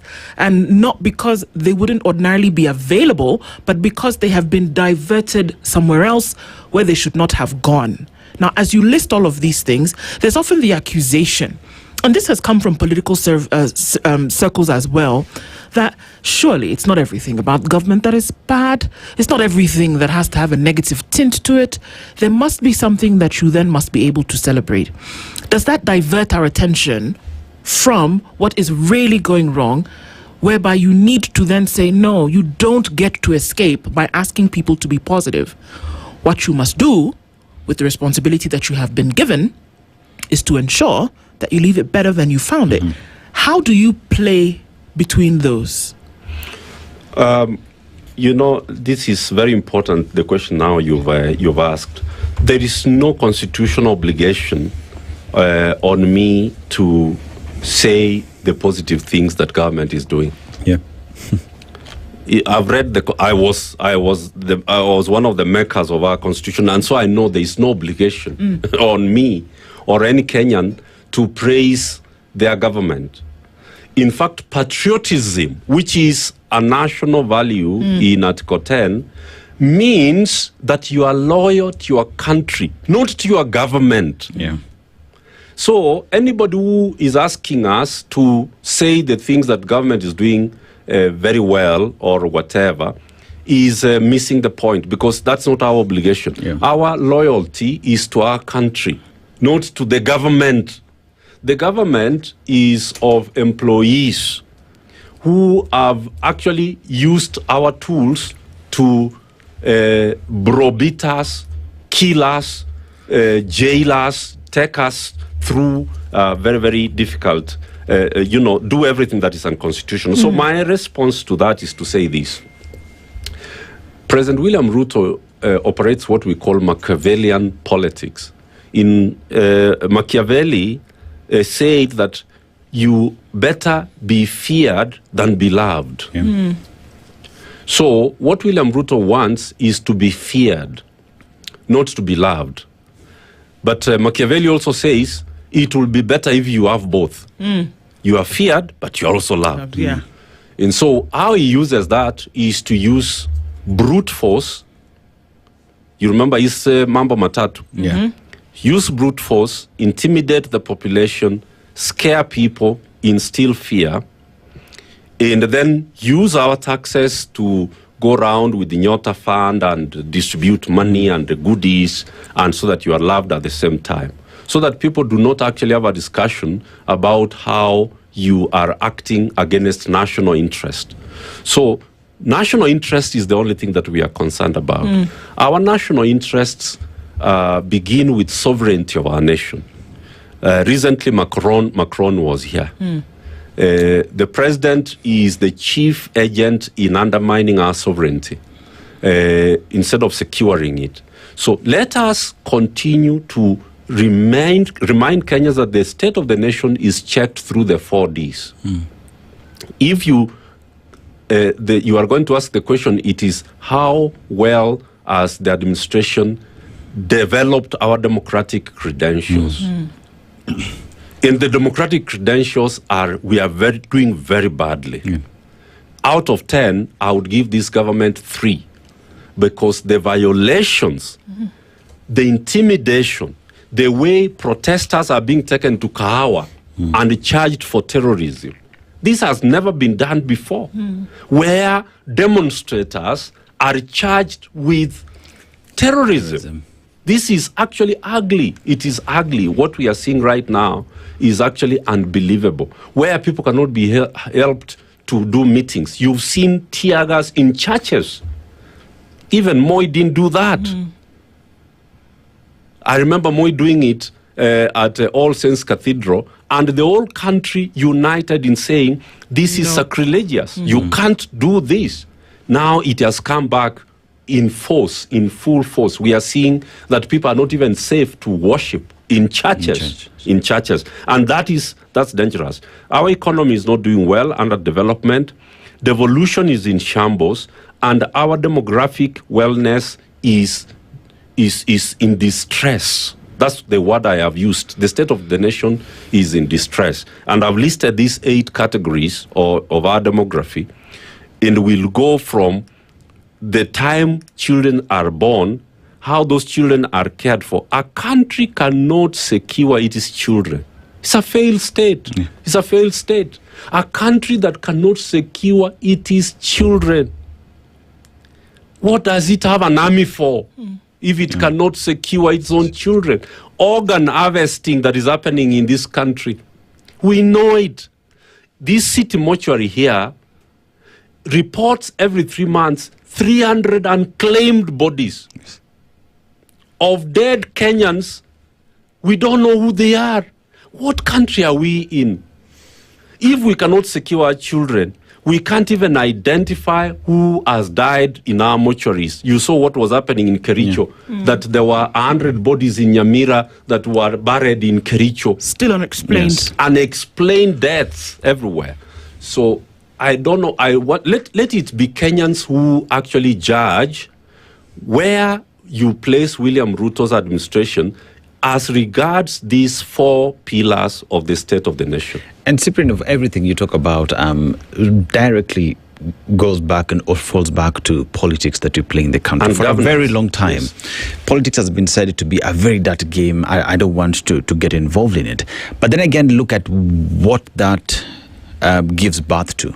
When you talk about governance, decisions, respect of rule of law, securing its children, protecting sovereignty of the country, it all boils back to politics and quality of individuals that we put in there. So now as we approach 2027, Kenyans want to put new people or return these individuals in there.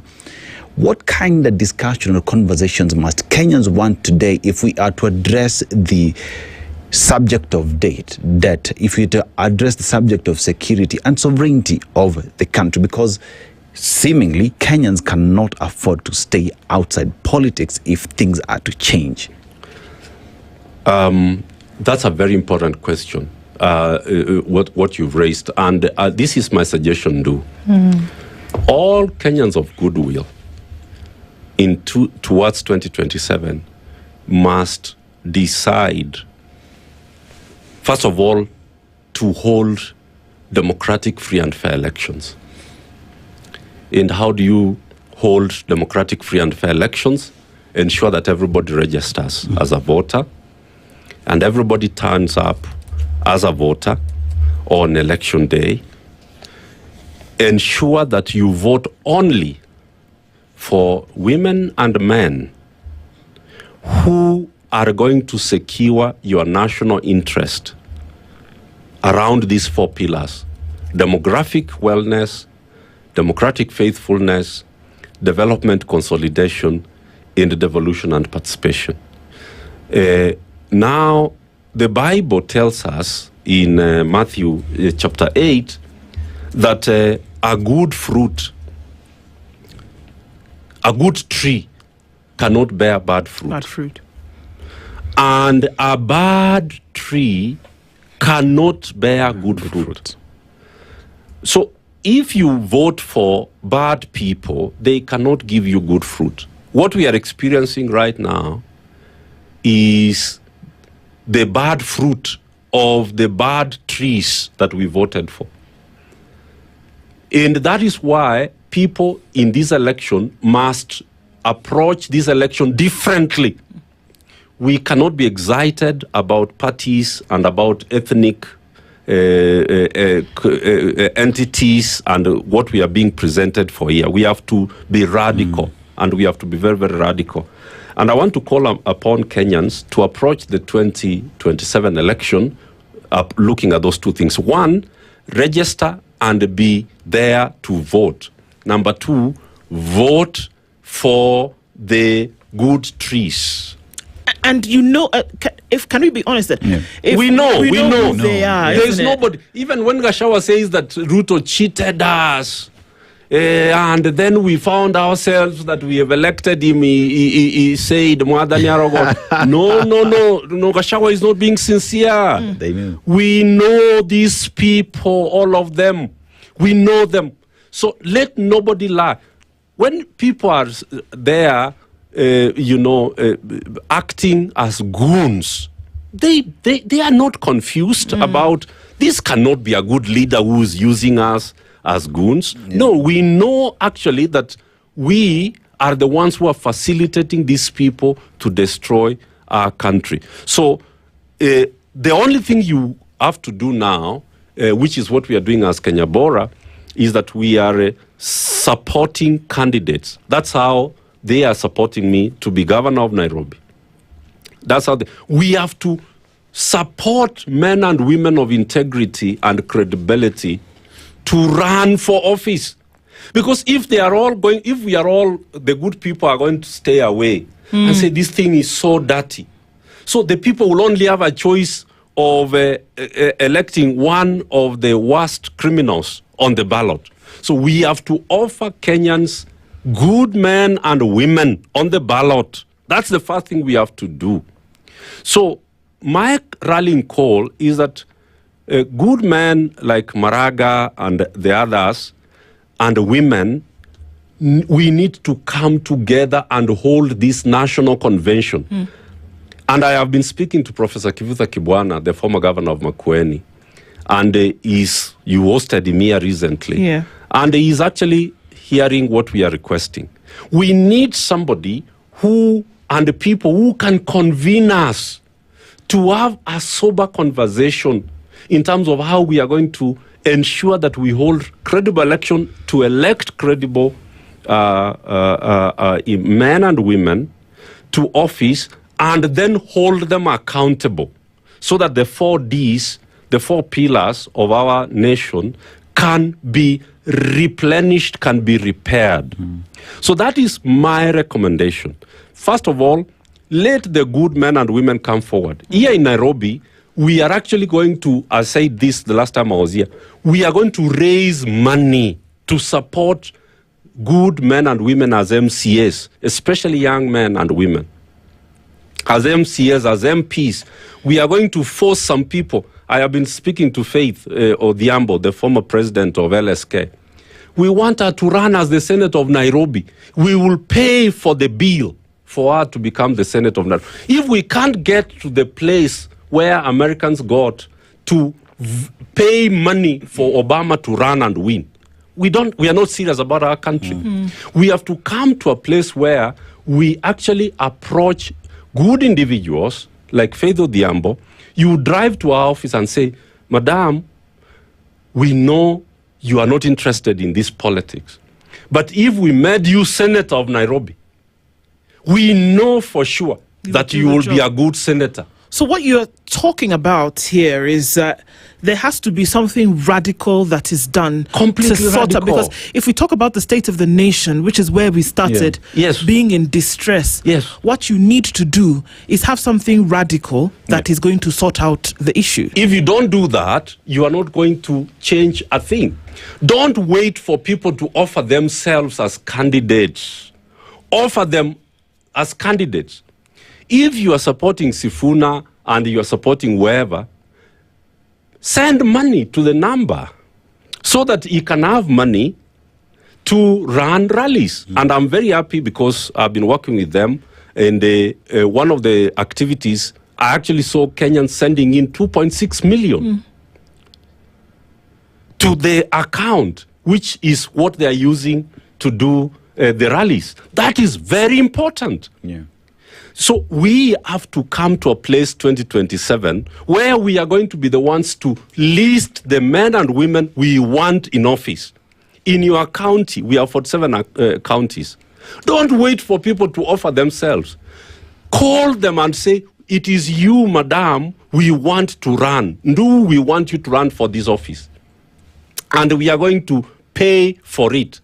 And you know, people think that you need all the 400 million shillings, all the 30 million shillings at the same time. No. Let people send in 150 shillings and 80 shillings and 200 shillings. That is how somebody, the kitty runs. Form committees. Let these people not be the ones collecting the money. Form your committee and raise money. And run candidates. The people who are supporting me in Nairobi are funding my campaign. They are funding my campaign. They are sending money so that I can fuel vehicles and hold meetings. We have to come to the place where we are not waiting for people to offer themselves as candidates. We are going to approach them. I've given you the example of Nairobi. I declared myself the patron, and I have been doing it. In July, on Sabasaba, it will be a Friday, we are going to hold a meeting at Ufungamano of all the candidates from all the wards and parliamentary areas. And we are telling them, we are not looking at how much money you have. The money we are going to give you, we will fund the campaign. We want you to step forward and sign this charter, that once you are in office, these are the things you will do for us as Nairobians. And I want this replicated across the country. That's the only way we are going to make a difference in this country. We cannot be passive and expect that things are going to change. We have to take responsibility for it. I mean, Cyprian, let's go straight into it. I live in this county, and I'm going to tell you the truth. Nairobi is a mess. This is what Trump would call that whole thing, you know. This is what Trump would call it, you know. You want to get into this county as the leader. What are some of the immediate fixes that must happen for Nairobi to reclaim its position? So people look at Nairobi's mess. I look at Nairobi's opportunities. Every time I've come here, I've talked about the opportunities that Nairobi has. Nairobi is probably the only city in the Southern Hemisphere with the opportunities that no other city has. And we happen as Kenya to be on the eastern gate of Africa. So the problems of Nairobi are very small. Nairobi has only lacked a mother and a father. Parents, people we call them stewards. If you elected me and I was in that office, I'll do 3 things in the first 3 days, and everything in Nairobi will change. Nduh, what you need in that office, once you arrive there, is to cut all the 8 cartels. We know them, we've researched, we've documented, we know who the cartels are and why Nairobi can't function. Nairobi can't function because if it functions, the cartels will not be banking and raking in the millions. So the day you cut out cartels, and that's the first thing you have to do. How do you manage to cut out the cartels? By ensuring that the cartels do not fund your campaign. That is why I'm telling Nairobians, if you want change, finance the election of your governor.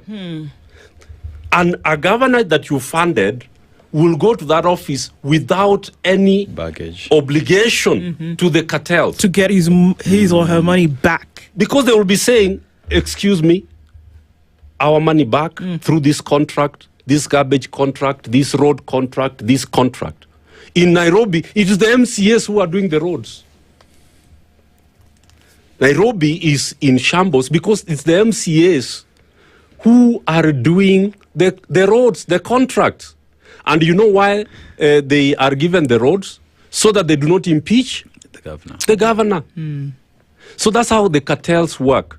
So every MCA has cartels, has people who have to be given contracts, whether you like it or not. Otherwise, we sack you. Otherwise, we impeach you. So how you go in matters how you function when you are in there. I think I've answered your question. The 10 areas of delivery are very public. We've published them over and over again. The 10 areas of delivery are very public. We will deliver once you've stopped the leakage of the funds and increased the money from 22 billion collections on source revenue to 63, which is our target. Within 2 years, you increase that money and you get from government about 25, national government. If you add 63 plus 25, you are practically at 90 billion, 88 billion going to 90 billion. With 90 billion, you transform this city and you increase business and wealth. Nairobi is the easiest place to change. Is the easiest place to change. You don't have any single problem. You just need to change the model, how you collect garbage. Not through contractors, but by the decentralized. I can talk about it the whole day because it's the clearest area in terms of what can be done from day one to transform the lives of the people. What confuses it is all the middlemen who are doing the business here. They can't allow you to deliver because they will run out of money. So what does it look like then? Because we can do a minute or two, Cyprian. What does it look like? Because that's one of the things that often say, well, we can talk about a negative output. We can talk about how it looks terrible, but then if you were to change it, what does it look like? We've been told, people have stood on steps and said, the first thing I'm going to do is get rid of the cartels. You've mentioned 8 of them. Yes. How do you do that? Is how you get in. If your strategy of campaign is not like mine, of organizing 85 ward committees and ensuring that every residential area has a committee, the People's Committee for delivery, for service delivery. How then are you going to help South Sea with its drainage issues and all that? So how you come in is what tells us that you are actually going to be able to deliver. If it is not the people who are putting you in office, but it is the cartels that are funding your campaign, like they have funded the previous 3 governors, you cannot deliver. So how you come in is what matters most. And how we have organized the campaign is that it is the people who are going to fund it, and number 2, they are the ones who are going to install the committees that secure the vote and put you in office. If the MCAs do not pass the budgets and the plans, you just go to the 85 committees and you say, let us dissolve this government because it is not being allowed to deliver. So the MCAs are the ones that must, they are like Mujahideen. They are actually equal to Al-Shabaab. They are suicide terrorists. These MCAs. MCAs are the problem. They are the ones the cartels use to ensure that the governor does not function. And nobody talks about it. So we have to talk about it. The only way to deal with cartels is establish the people's committees, and we are doing it through the Nairobi People's Convention. Cyprian Nyamwamu is the convener of Kenya Bora Twitter. Is also Nairobi gubernatorial aspirant and has said there are ways to fix it. Yes. He said the state of the nation is one of distress, but that too has a way to be fixed. We have to give people hope every single day that there are people who are able to take this country to the next level. Kenya's situation can be turned around within a month. It can be done. It can be done. Even the odious debt, we can fix it within 30 days. All of it audited and repaid. We can free this country within 30 days if we change the leadership of William Ruto, if we change the leadership of Sakaja. Because these are not leaders, they are dealers. Thank you very much. And that's where we ended at 8:05. Good morning.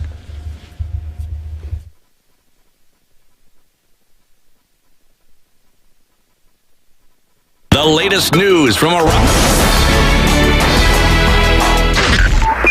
102.5 Spice FM, Kisumu. If we just gloss over issues and hope that time heals, then we may find that in generations to come, we might be back at the same situation. And the whole thing is born of stolen elections.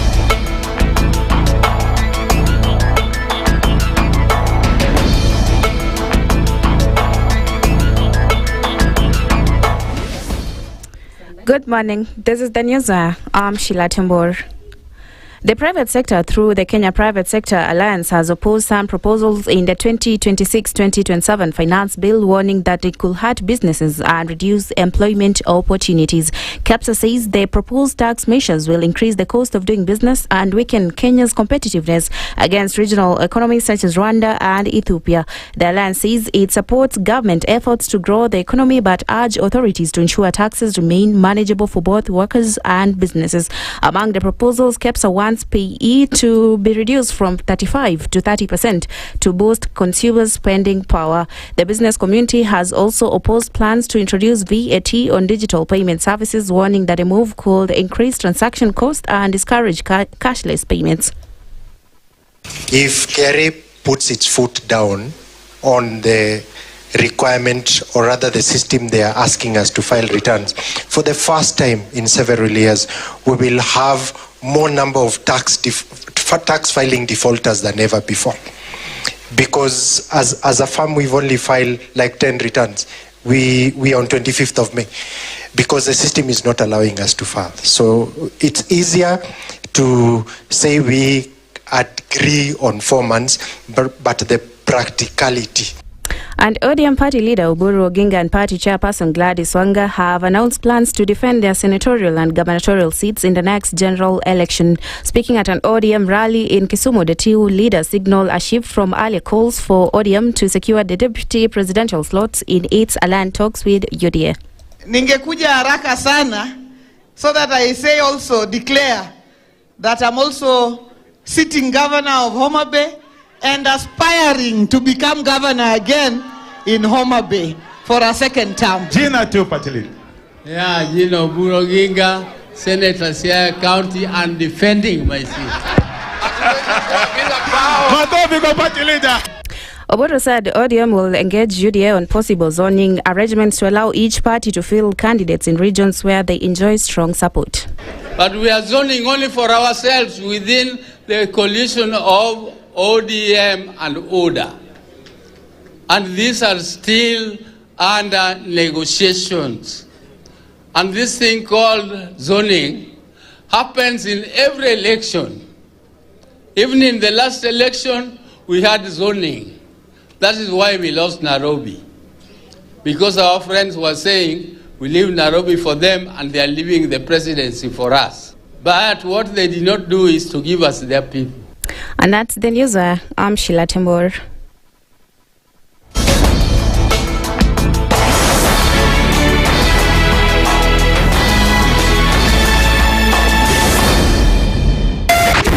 .9 Spice FM, Mombasa. In this country, 6 families and 8,000 Kenyans control 90% of the GDP. We are not a country. We are a plantation. We work for Ruto. When you're telling the judges court orders are papers or they will not obey court orders, they're sitting and you're seeking orders from them. So how are they supposed to interpret it? Isn't it an oxymoron? When you see a judiciary that seems to be under some control somewhere, you start questioning.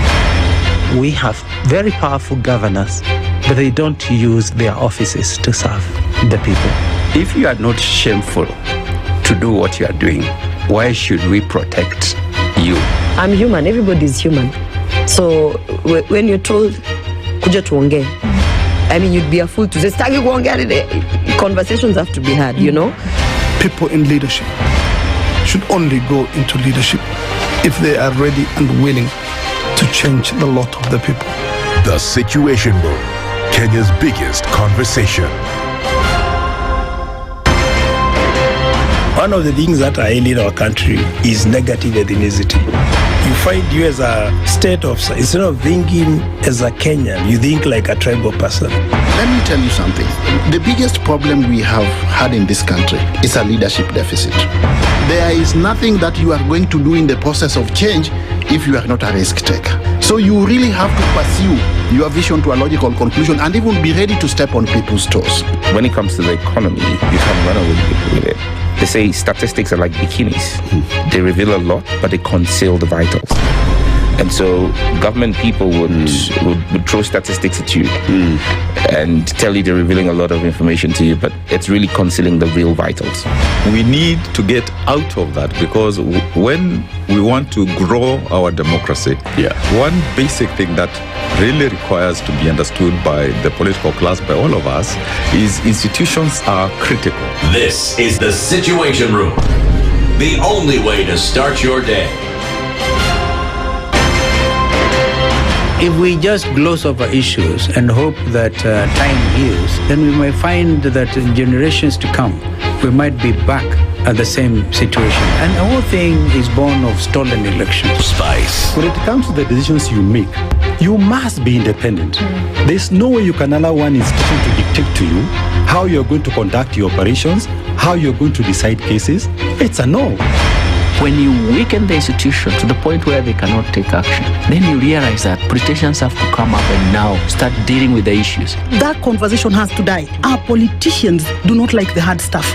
We must insist on the path of doing things right, whether popular or unpopular. Money changes hands. That is a fact. If you have political goodwill at the highest top, like in Rwanda, then corruption will be an issue of the past.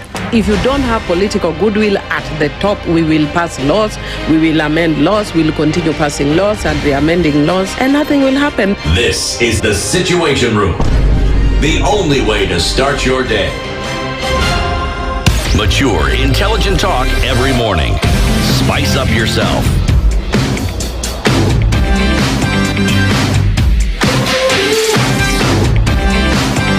Mornings done right. 94.4 Spice FM, Nairobi. Very good morning to you. And if you're tuning in, it is almost a quarter past 8 o'clock, 13 minutes after 8 on this 26th day of May. And no better time to remind you that planning for the future is not about if. It is about when. That the future is coming. The next minute is your future. Tomorrow is your future. This afternoon is your future. It happens. The Britam Whole Life Plan gives your family immediate financial support to help them maintain stability. So, unlike ordinary life insurance, this cover continues for life, and offers coverage ranging from 5 million to 100 million shillings, that your family members don't have to go through the rigors of it just because you're not there, with additional benefits like a waiver of premiums in the event of retrenchment or critical illness. Hence, you can plan ahead with confidence. So what you need to do is take action now by sending an SMS with the word life and your town to 21778, regardless of where that is. You can also send or call on WhatsApp 0705 100 100. I'm going to repeat that. Send an SMS to 21778 or send a WhatsApp message or a call to 0705 100 100. Britam Whole Life Plan. Not if, but when. So you can make that plan today and you can actually get onto it. The friends at Britam are going to be able to make sure that whatever you have, you can put it towards tomorrow. Don't they? Yes. All right. Okay. So there has been a call for us to understand exactly what goes into the finance bill. Right? Remember, for all intents and purposes, it still is a bill. And it's still in the rigors of discussion. Who's going to say what? It's going to go up for debate very soon before the House. And it will take into consideration, or should take into consideration, all the submissions that folks would have made up until 5 p.m. yesterday. Yes. But Budget 2026, we're going to be looking at the Mwananchi pressure points this morning. Dr. Stephen Gashie joins us and he'll help us. Good morning, Dr. Good morning. Good morning. How are you doing? I'm well. How keeping a bit cold. I thought it's age, but when I came in, I thought even the Gen Zs are still struggling with it. So I was happy to assure myself I can still kick the can downstairs. It's true. You can. Been well. Good. It's been a weekend that, a week where everyone, the Premier League, Arsenal won, and everyone became an Arsenal fan. Unfortunately, including the policymakers, who should be telling us what it is about the talent economy. I quickly went to the budget. Just being a curious Kenyan to see what does it speak to the talent economy now that we know the importance of the global talent economy. And when everyone else was a national fan, so it is not commensurate with what we speak to policy and where we want maybe sports to be in Kenya. I thought it's a learned lesson because I'm looking for stories of significant change to see. Now we have the stadium, we have everything else. What does that speak to the sports in the country and talent? Good questions, and perhaps some of those will come up in our conversation today because we're looking at those pain points. Before we do that, Dennis, this week is in the Gambia. Yes, we are in the Gambia, the home of Kunta Kinte, many would say. But what exactly is Kunta Kinte? It is during the transatlantic trade, it was used as the traffic route that then took Africans from the continent into other jurisdictions as well. But the proverb that we do have this morning is, if you kick a donkey, you become a donkey. How would you interpret it? Well, I think I like keeping simple and not overthinking. When you kick a donkey, you become a donkey. It's actually, I think it's from people looking. For me, I would be speaking to the people looking at what you're doing, because sometimes you cannot hold a conversation with a donkey. So even if you kick it, probably it will keep quiet, move on, mourn and go. So the throwback, what bounced back to you is actually what the donkey has done. So for the people looking, there's no difference. There's no difference. Well said. Indeed. Let's look at the finance bill. It's going to come before the House in a short while, and the debate on that is going to begin. One would assume that the different memoranda that have been submitted will be considered in the conversation, whether it buffers some of the factors that have been put, or whether it disagrees with some of them and then gives requisite reasoning to that. But all in all, it will come for debate, after which whatever will be dropped, whatever will be retained, whatever will be tweaked, and then it will become an act. But let's look at some of the things in the finance bill that we may not be aware of. And obviously, you're here, so you know a lot more of these. But just by way of introduction, some of the things that are being introduced. The cost of sugar is expected to rise if the National Assembly approves the Finance Bill 2026, it proposes to remove transport of sugarcane from factories from the category of zero-rated services and goods to VAT-exempt. Raw materials for processing animal feeds and drugs, as well as locally manufactured mobile phones, some motorcycles, electric bicycles, electric buses, solar and lithium ion batteries are also set to be removed from zero-rated to tax-exempt, potentially leading to price increases. Let's start from there, and then, of course, the other factors will come in, which you'll explain to us. A very basic thing, when we look at cane, feeds, medicine, phones, transport, from zero-rated to tax-exempt, VAT exempt, what does that mean? You know, when it comes to you're moved from zero-rated to tax exempt, is to say you are liable to pay tax. It's only that you've been exempted. Okay? Zero-rated is that you don't pay at all, even other ingredients you use within the process. Okay. You could be tax exempted, but the other ingredients that you're using to produce are taxed. Okay. Meaning the cost of production is going to be high. So the cost to the end user will be high because there is some elements within your processes which otherwise you are not paying a VAT or value-added tax, but now you are paying. Even if your item, you don't charge VAT. Are we on that? Yes. So what means is that through the process, a lot of things changes because now you pay a VAT. You are not enjoying that which you are enjoying before. That is what that changes. But before we go to the details, significantly, and I think there's two elements maybe Kenyans have not looked at it. One of them is that the finance bill proposes to integrate your financial data which you pay throughout your platforms. Meaning, anything that you receive on your M-Pesa till Poshi la Biashara, before you do a zero return, even if you're actively doing business, because there was no opportunity to get to know what you do.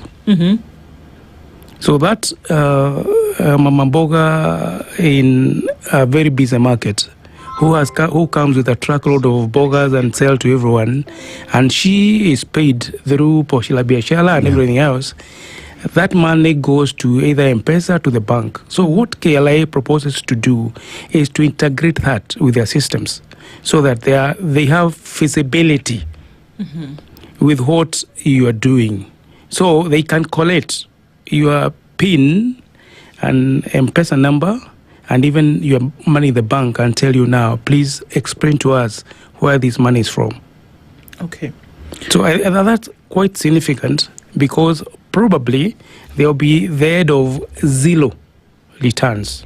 And this has moved to, and by that 1st of December every year, you need to do your returns if you are claiming zero returns. So we are headed to that phase of whereby now a lot of Kenyans who have otherwise not been paying taxes, they're going to be together. Number two, on compliance still, KLA proposes that it can set an agency not to Safaricom or your bank. An agency is someone who corrects on behalf.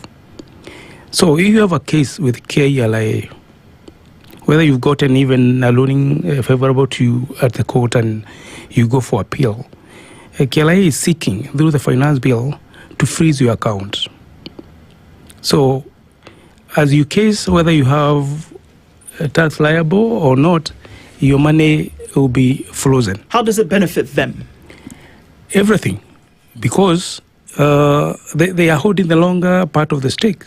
Because they are claiming that you need to pay this much. And they have your money. So two-way, you either go negotiate that this is too much, this is how much I need to pay. So there'll be win for them because you will not escape that. I think that those are two significant compromise issues within the finance bill.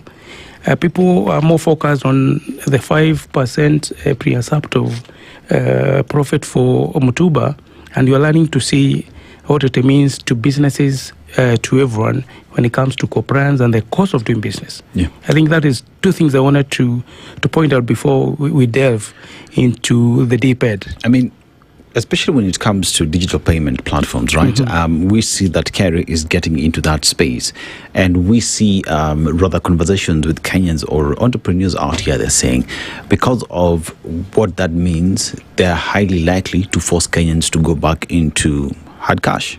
Come with your money because I don't want to be in this platform because Kerry is on my neck.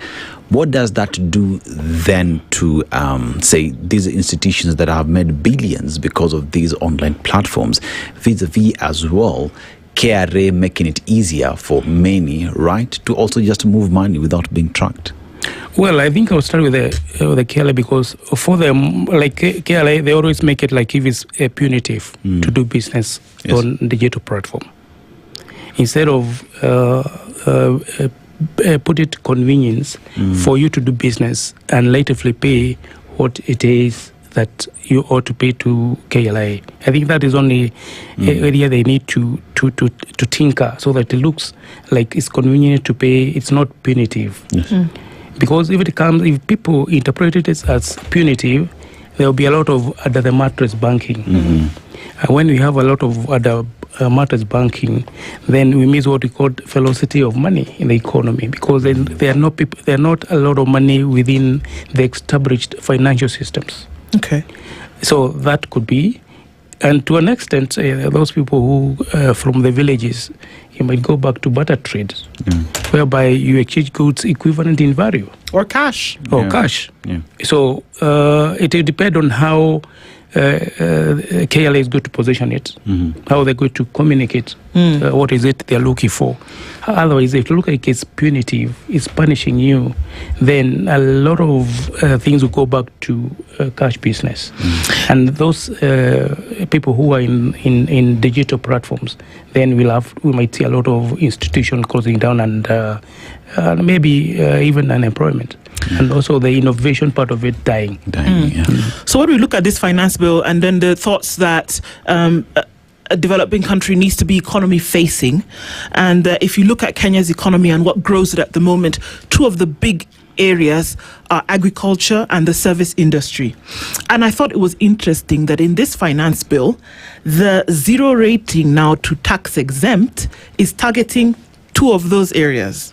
If we want to look at cane, whereby you're saying the transportation of cane from farms to milling factories is now going to be tax exempt. That means you can charge on it. Yes. That's agriculture. If you look at feeds, inputs or raw materials, when you look at your sunflower seed cake that is used for making mash for whether it's poultry or cattle or dairy farming, the input or raw materials purchased or imported for the manufacture of animal feeds also now tax exempt, still agriculture. Medicine, inputs or raw materials supplied to pharmaceutical manufacturers in Kenya for manufacturing medicine. When you look at things like magnesium stearate, which is in everything, whether it's in saline, whether it's in your headache medicine, basic medicine has that component. What they're saying now is that we're going to move it from zero rated to tax exempt. Again, phones, service industry, locally assembled and manufactured mobile phones will now go from zero rated to tax exempt. Transport, electric buses, which we've been touting about for the longest time, a select category of motorcycles and electric bicycles, which help the environment because now there's no combustion, which had been seen as though you want to bring that in again to help the economy, now also will be tax exempt and not zero rated. It seems as though the part of the economy which you want to thrive, you want it to thrive, service industry and agriculture, are the areas which we're now saying, let's tax them. And we already know that you cannot tax your way to development. It doesn't seem as though these elements in the finance bill, these ones that I'm speaking about, are actually going in a economy facing direction. or was it necessary for these two areas to then be looked at to be able to get more money? Unfortunately, our finance bills are not normally focused in growth of economy. If you look at how they're presented, I say this because 70% of households in Kenya rely on agriculture. Mm-hmm. If you look at our economic survey, data shows that one of the sectors that grew least is agriculture. And that is why a lot of people struggle, because even disposable income is not available. So when you go back to the same sector and you are heavy on both direct and indirect taxation, means that sector will not grow. So we actually, the CS Treasury and Planning is shooting his both feet, because you'd want the households to grow their earning, okay?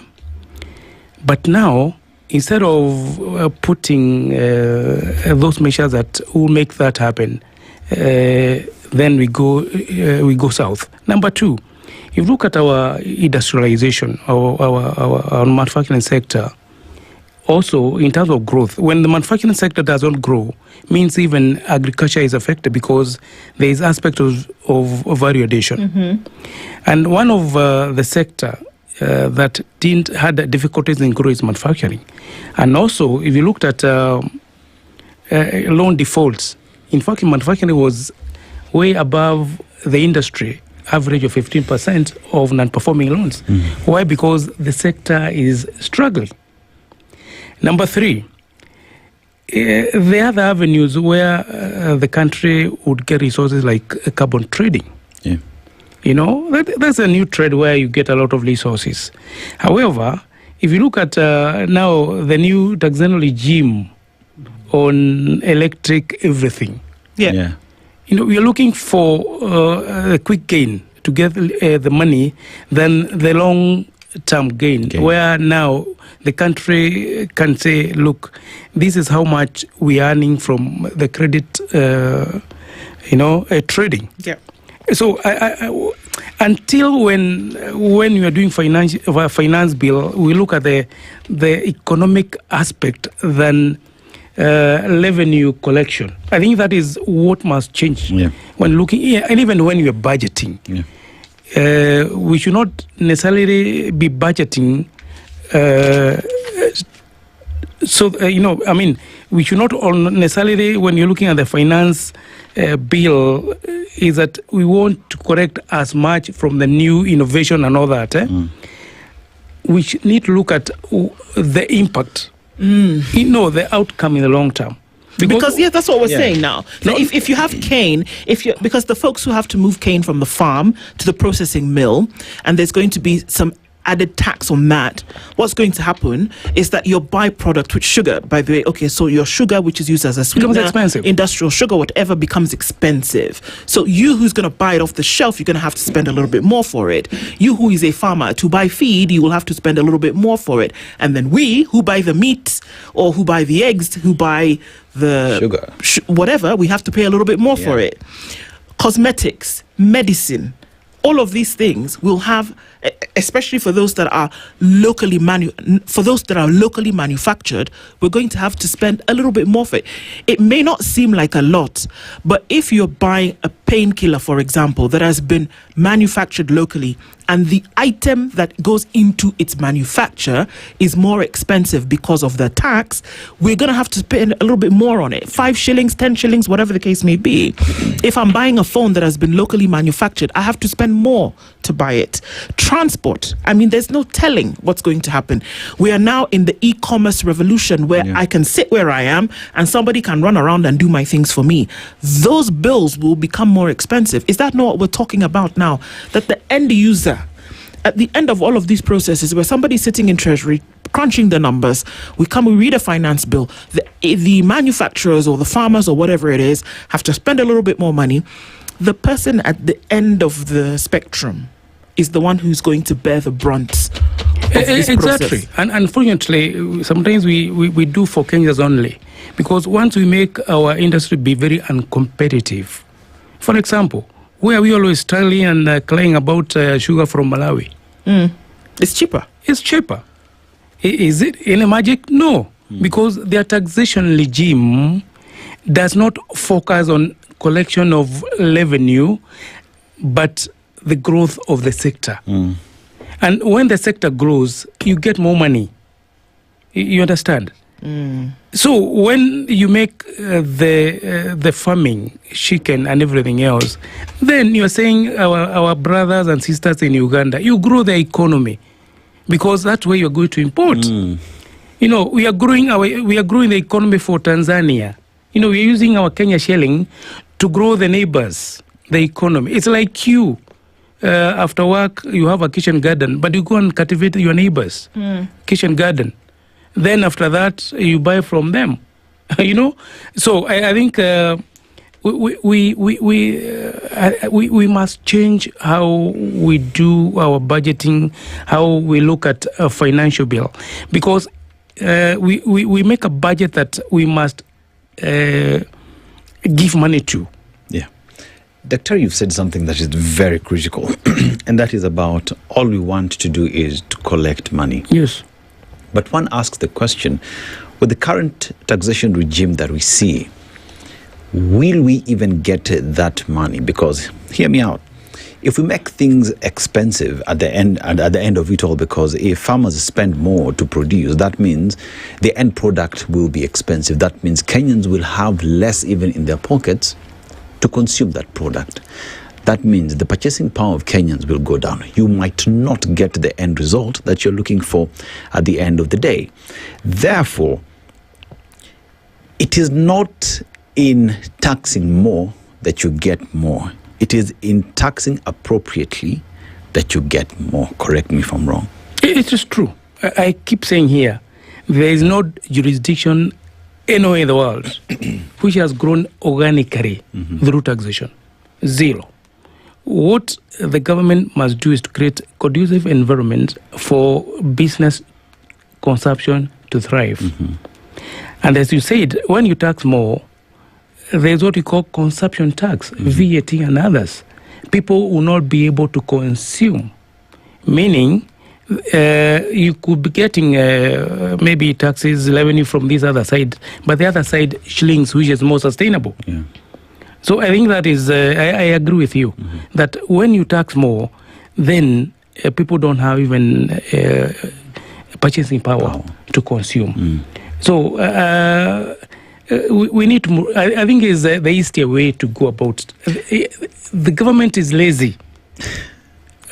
Sometimes lazy because you want to go to a quick one and get immediate gain. And even look at last year, the financial, the budget 2025. How much did the government collect from both ordinary revenue, appropriation in aid, and grants? And now they project to collect even more. From where? If you look at our economic growth, is it able? You know, taxation is growing faster than the economy.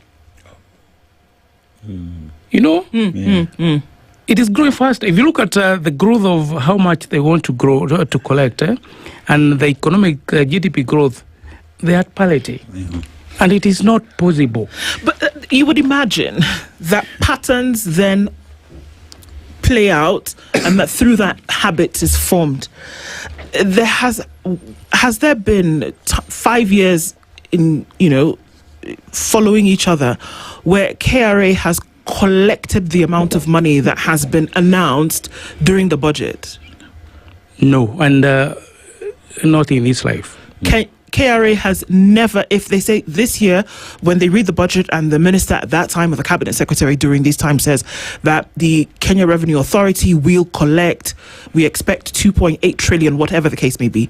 KRA has never collected that amount of money. No, it does. It's depending on the budget that you make. No, that's what I'm saying. In the budgets that have been made, the amount of money that KRA is mandated to collect in a fiscal year, have they ever collected that total amount of money? Yes, they have. They have. But you need also to have a budget that mirrors that. That was during Moi Kibaki's time. You know, the budget would mirror what it is they try to do.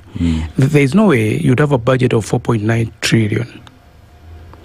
And data shows that the last correction was about 2.5 trillion. Oh, I get it. So we're doing things in the reverse. So you should make your budget according to what KRA can collect. Of course. But this way, it's being done the opposite. That you make a budget and then you go and tell KRA to go and collect. And get this money. Right. Now, because the National Treasury and the folks who do all of this policy around how the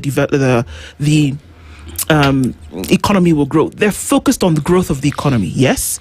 But if the focus on the growth of the economy, and one of the factors that you use to peg on that is collections from a tax authority, then it seems as though we've got the wrong direction. Because, like we said, you cannot develop on tax collection. Tax collection keeps the water running and the lights on. But if you want to build a balcony, for example, in this house, it is not from the taxes that you're going to do that. That has to come from the proceeds of things like manufacturing. Now, shouldn't that be the focus? And that would then give rise to the argument that has been floated by quite a number of people that you actually don't need a finance bill every year. You shouldn't have to continue looking for ways in which to keep the lights on. You should be looking for ways in which to build the balcony. I'm a proponent of, and I think I've said here many times, that it is not a must that you have an annual finance bill. And that is what I looked at the memoranda from KEPSA, and they were saying where the problem with us is that our country, our taxation regime is not predictable. You know, if you're an investor and you want to invest in the country, and you are doing your projection in terms of profitability and all that, you cannot put a finger what you pay tomorrow. And you should be able to. Now, last 3 years, let me put three things that went to the profitability of institutions. One, housing levy. Okay? Where you pay and your employer pay the same. Go to NHIF, go to NSSF.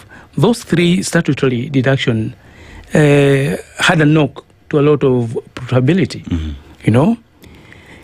Then, if you are an investor and you want to invest in East Africa and you are doing your due diligence, and one of them is profitability in terms of tax prediction, would you think the person who is doing your due diligence will give Kenya a A1? Prof, are you saying that Kenya, as a result of its tax regime, has lost investors? A lot of them. And also other related costs. Why is now manufacturing going to Egypt, for instance? For example, just go to a recent review of within energy sector. Diesel went up, cost of production went up, even power, because we have a lot of thermal energy producers who are using diesel, goes up. So there's a lot of adjustment in terms of then the knock effect in the next 1 year. You'll see a lot of manufacturing and other related reporting quite a bit of loss in terms of profitability. If you put now maybe someone who was assembling electric bicycles and bikes in Kenya, solar and all that, and there is this proposal which was not there last year when they were doing their budgeting and projection for the next 10 years. You can see the reports back to the headquarters, wherever they come from, that we may propose to relocate to this other country, whereby now we just sell. The Kenya becomes, and we become a supermarket for many products. Now let's be selling just that product because there's no value. There's no competitiveness of producing in the country. So I think those are the issues that come with the and being unpredictable in terms of taxation regime, that it keeps changing. Rather than when we have 5 years, we know when you come to Kenya or any other country, for the next 5 years, these are going to be like this. We've seen the movement as well when it comes to mobile phone and purchasing of the same, as well as taxation that seemingly is to be added on internet and bundles. And one would look at the gig economy or the content creators that we have in the country today, and it is an industry that is seemingly doing very well. It's employing a lot of young people. But we see that at the point where you go to purchase a mobile phone, there is an additional 25% excess duty that you will have to pay upon that time when you're activating that phone. That is transferred to the buyer, right? We also see internet as well will be expensive for many. How does that affect a sector that, according to the demography of the country, the majority who are unemployed, but that which then gives them employment has become very expensive because the digital economy runs on internet? You know, a phone is no longer for hello, how are you doing? It's an office. It is. So now, when there is a 25% excise duty on both accessories and it's made, it is not affordable. And the government is high on the talent and digital economy. Yeah. What was also shooting itself on the foot is that it promised to lay about 100,000 fiber. So it's going to tax itself, becomes expensive to even lay the infrastructure, meaning then that demographic section of the community, it is almost excluded. Remember also, not only that the 25% excise duty on the phone, there is also a proposal to put VAT on digital payment platforms. Yes. So when you are paying on your M-Pesa, when you go and pay through your debit card, when the interbank charges, when you pay using your equity and you're using Standard Chartered, then you get to be, there is a levy VAT, meaning now the transaction becomes expensive, meaning the financial deepening, inclusivity that everyone is coming on board now becomes expensive to pay on phone, so you'd rather keep your money. So all that combined, then it hits both the content creator, the talent and all that, and also consumption becomes less weak because it becomes punitive to pay. And also the convenience and also the innovation. People within the space who would want to innovate more within the payment platform becomes expensive for them. So I think that hits directly to Mwananchi, because now, even to set something home now, you need to be looking at your M-Pesa balance to know how much more do you have. So I think all those combined, those are pressure points for Mwananchi, or what we call Wajiko, that the finance bill is being pushed like we are not adding extra taxes. I think that is what the CS Treasury is talking to. But you are. However, it's a lie. You know why? And I said here again, Finance Act are in perpetuity. So Finance Act 2025 is in force. Yes, it doesn't stop because a new year has come about. Finance Bill 2023 is in force. Normally, if you look at this Finance Bill 2026, the language, it seeks to amend. So it's amending what is already existing. Yeah. So all those kobo of taxes that Kenyans have been paying, they are still in force. And when the minister says that there is no extra taxes, the government, through no extra taxes, seeks to correct about 120 billion. From where? If they're not extra taxes, then what are they? Exactly. Okay. So what has come from a lot of economists right now looking at building the economy is that this is not the way that it should happen.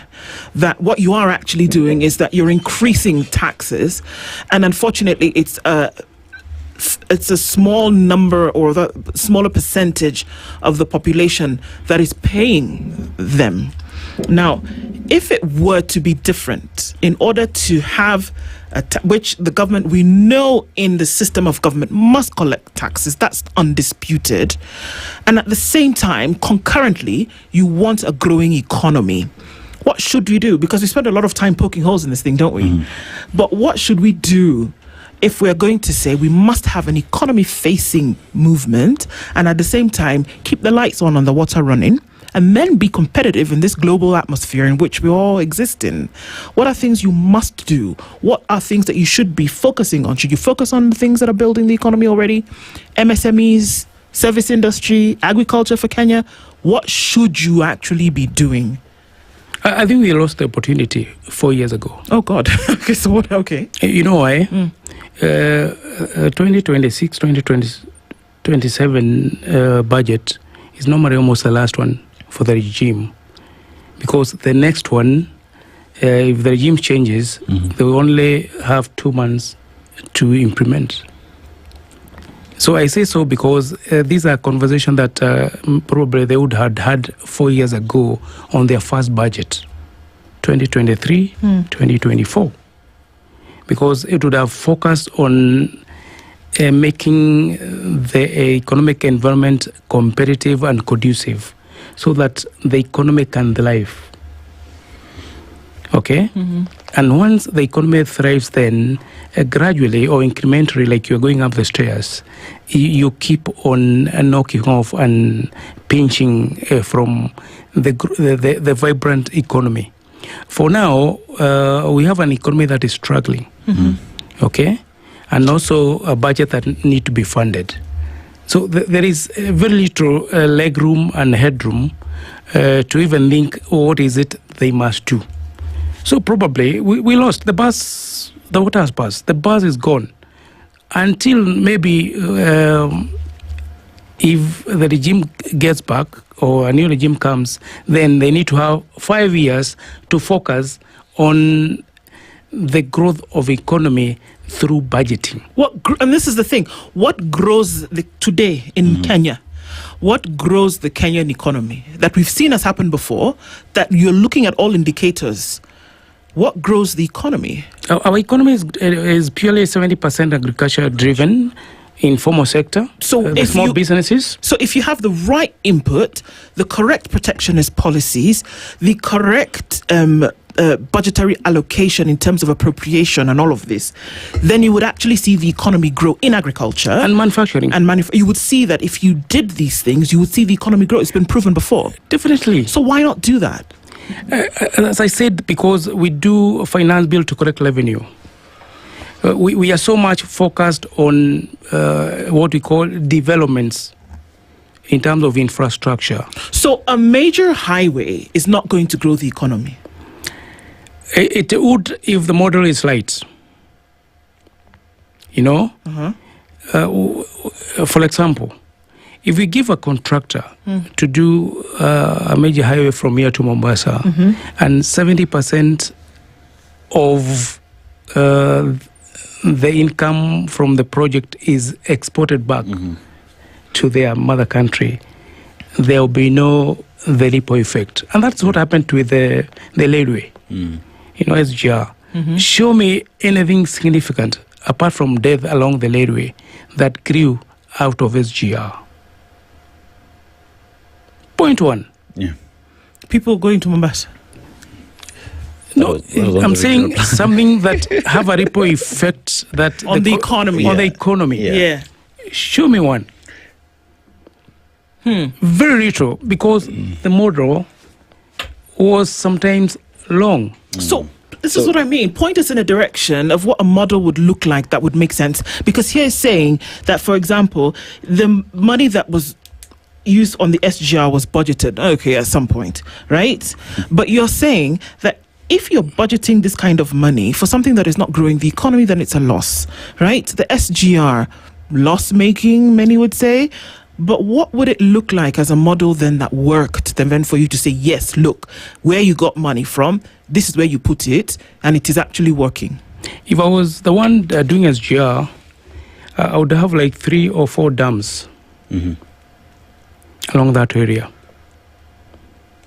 so that we are producing and we are exporting when something out of the country. The SGR will bring you to Nairobi, will bring stuff to Naivasha, but when it's going back, it's full of air. Yeah. I mean... Okay, so it's not carrying anything. It's not, there's no commerce. Doc, that is then the question that has been here, especially when it talks about protectionary policies and what other governments have done to protect their industries until they grow before they're able to open up to the rest of the world. We talk about our coffees, our teas, we talk about our peanuts, we talk about our avocados, we talk about our sweet potatoes, cane, everything, right? We are exporting a lot of raw materials. Everybody will use our avocados to get avocado oil. They would use our potatoes to make crisps and everything that is nice. They will use our coffee beans, our coffee berries to make the end product. If Kenya built that railway with the intention of adding value on all these products that we have, and we therefore use that to ferry it to the port and to the rest of the world, would it make sense then to see that that railway makes sense, especially for the purpose with which it was constructed? But what comes first? And I keep asking, you used to have Moses Kuria. Yes. When he was a CS trade. Yeah. He did a lot of integration centers and all that to integrate what? Because I think sometimes we think development is brick and mortar. We saw a lot of groundbreaking for Moses Kuria's stuff. Yeah. To add value, what? Because the upstream is empty. Yes. When you want to do an industrial park in Murang'a. Okay. To do what with it? Now we've done the building. We are the middle. We are not even downstream where we do the processing. So what is in our farms? So where do you start? For example, there was this story that in 7 years, that the country imports about 300 billion worth of edible oils. Right? Yes. And we were told that the whole of Western Belt produces palm oil. Yes. And the government is good to do that. But we forget that for palm oil to mature, it takes 7 years. So even if today we planted one single, we need 7 years. And that's why I said we have lost 4 years. Because we would be harvesting in the next 3 years. 3 years. So we save our country 350 billion import. We talked about BT cotton. Again, the whole of the region can grow like Kipi and all that. Where is it? So that we can grow our textile. Like I said, we lost 4 years ago when we had the manifesto for KK government. So where is that cotton? So that now we are able to grow our industry and to have farmers money in the pocket. We were told that about 2 million shoes every year in the country. The Maasais are not good to sell hide and skin. They will be selling shoes. Where are they? So that we save 200 million of import of synthetic, sometimes leather shoes. So we lost it 4 years ago. So there is nothing, and that is a budget. 4 years ago, we wanted to see, so that we are told about cottage industries. Where are they 4 years ago?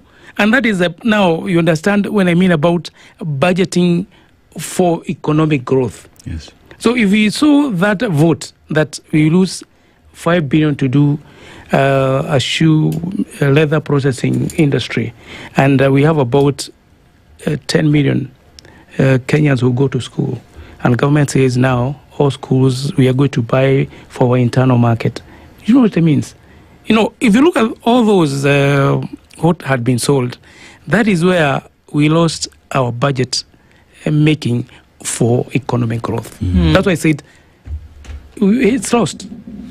I don't know whether you understand where I'm coming from. Yeah.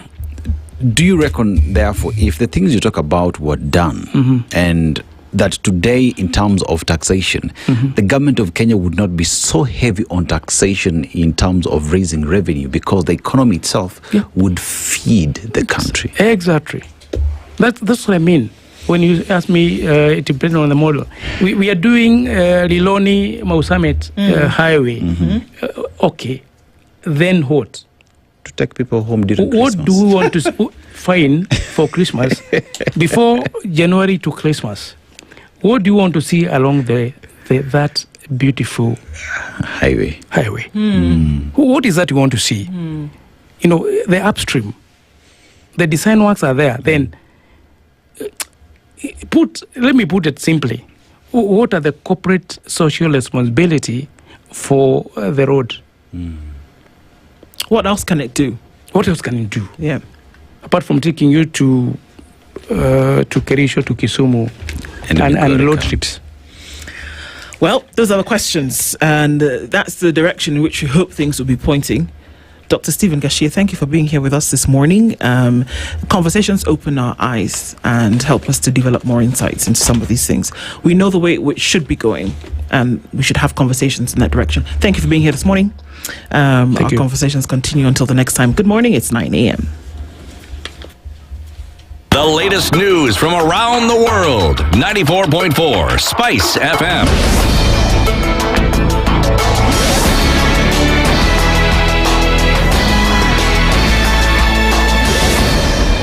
Good morning. This is the news. I'm Sheila Tembor. Leaders from Uasin Gishu County have condemned what they term a breach of security protocol involving President William Ruto during his visit to Kilifi County last weekend. Led by Governor Jonathan B., the leaders said the incident points to gaps in the president's security arrangements. The statement was echoed by Kipsumba Ward Representative Mary Goretti. Tulikatabika sana baada ya sisi kuona ulinzi wa rais ulikuwa hali ya hatari, ilikuwa hatarini kwamba mtu anaweza kutokea katikati ya raia na kwenda kung'ing'inia kwa shingo ya president ya Jamhuri ya Kenya. Hatutakubali kwa sababu lazima president alindwe na alindwe kabisa. Mtu asijaribu hata kukaribia yeye because hiyo ni mali ya Kenya na huyo ni rais wa Jamhuri ya Kenya. Security walienda wapi? Baka mtu anaenda kushika president. Supposing ule mtu angekuwa na sumu. Governor B also criticized DCP leader Rigathi Gachagua, accusing him of undermining and disrespecting the office of the president. Na nataka tuambie huyu Gachagua ambaye tabia yake ni kutukana president asubuhi, mchana, usiku ni kukejeli rais wa jamhuri. Tumemwambia wewe naibu wa rais wa zamani, ulifukuzwa kwa sababu ya tabia yako mbaya. Wewe unataka kuwa rais kwa lazima. Hapa Kenya tuko na rais. Prime Minister Musalia Mudavadi says Kenya has made significant progress in the fight against Jiga infestation, which previously affected millions of people, especially children and the elderly in rural areas. Speaking in Murang'a County during the launch of the Ahadi Kenya Jiga's Archives and Resource Center, Mudavadi described the anti-Jiga campaign as one of the country's major public health successes. He said the infestation had forced many children out of school and exposed affected families to pain and stigma. 85% success in eradicating diggers in heavily infested areas. It is a remarkable story of how a deeply collaborative public engagement initiative has restored the livelihoods and pride of thousands of Kenyans who were robbed of their dignity, mobility, education, opportunity, and hope. Persistent advocacy, treatment, hygiene campaigns, and community mobilization have enabled thousands of children to return.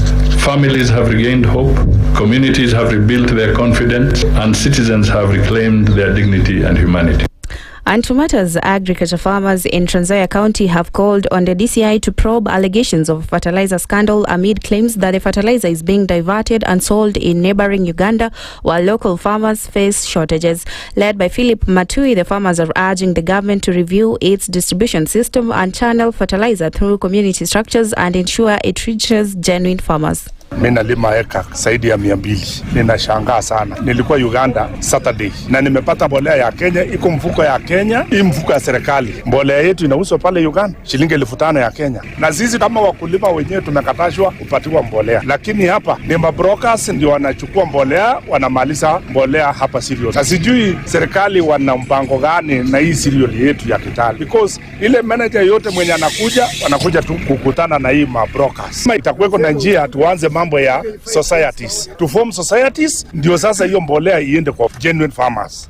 The farmers also warned of growing losses if urgent action is not taken to address the alleged diversion. Unapata mbolea ni mingi kwa store, lakini ukifika hapo wanakuambia mbolea 4 ama 10. Ukiingia tena ndani huko unapata na watu wamepewa mbolea 50 na wewe umeambiwa mbolea 4, mbolea 10. Leo asubuhi wakati tumeingia hapa, wametuambia ile watu wapi ile wanakuja leo ndio utakao upewe mbolea. Na wewe umechukua mbolea 4 usichukue. Unajiuliza na foja yako baada inahitaji mbolea. Wewe utapewa mbolea gani? Naomba manager abadilishe mambo ya mfuko 10 kwa sababu ukiwa naweka kama 100 yenye niko nayo, tasubiri 10 mpaka lini? Kwa wiki moja ukilipa mara 2, ukikuja tena ukitaka wanakuambia ati system imekataa uwezi lipia mpaka usubiri wiki nyingine. Ukisema tusubiri hivyo, si mind inatuacha. Hii mbolea itakuwa tunapewa iende ifanye kazi gani? Na foja ina expire mwezi wa 6. And that's the news. I'm Sheila Tembor.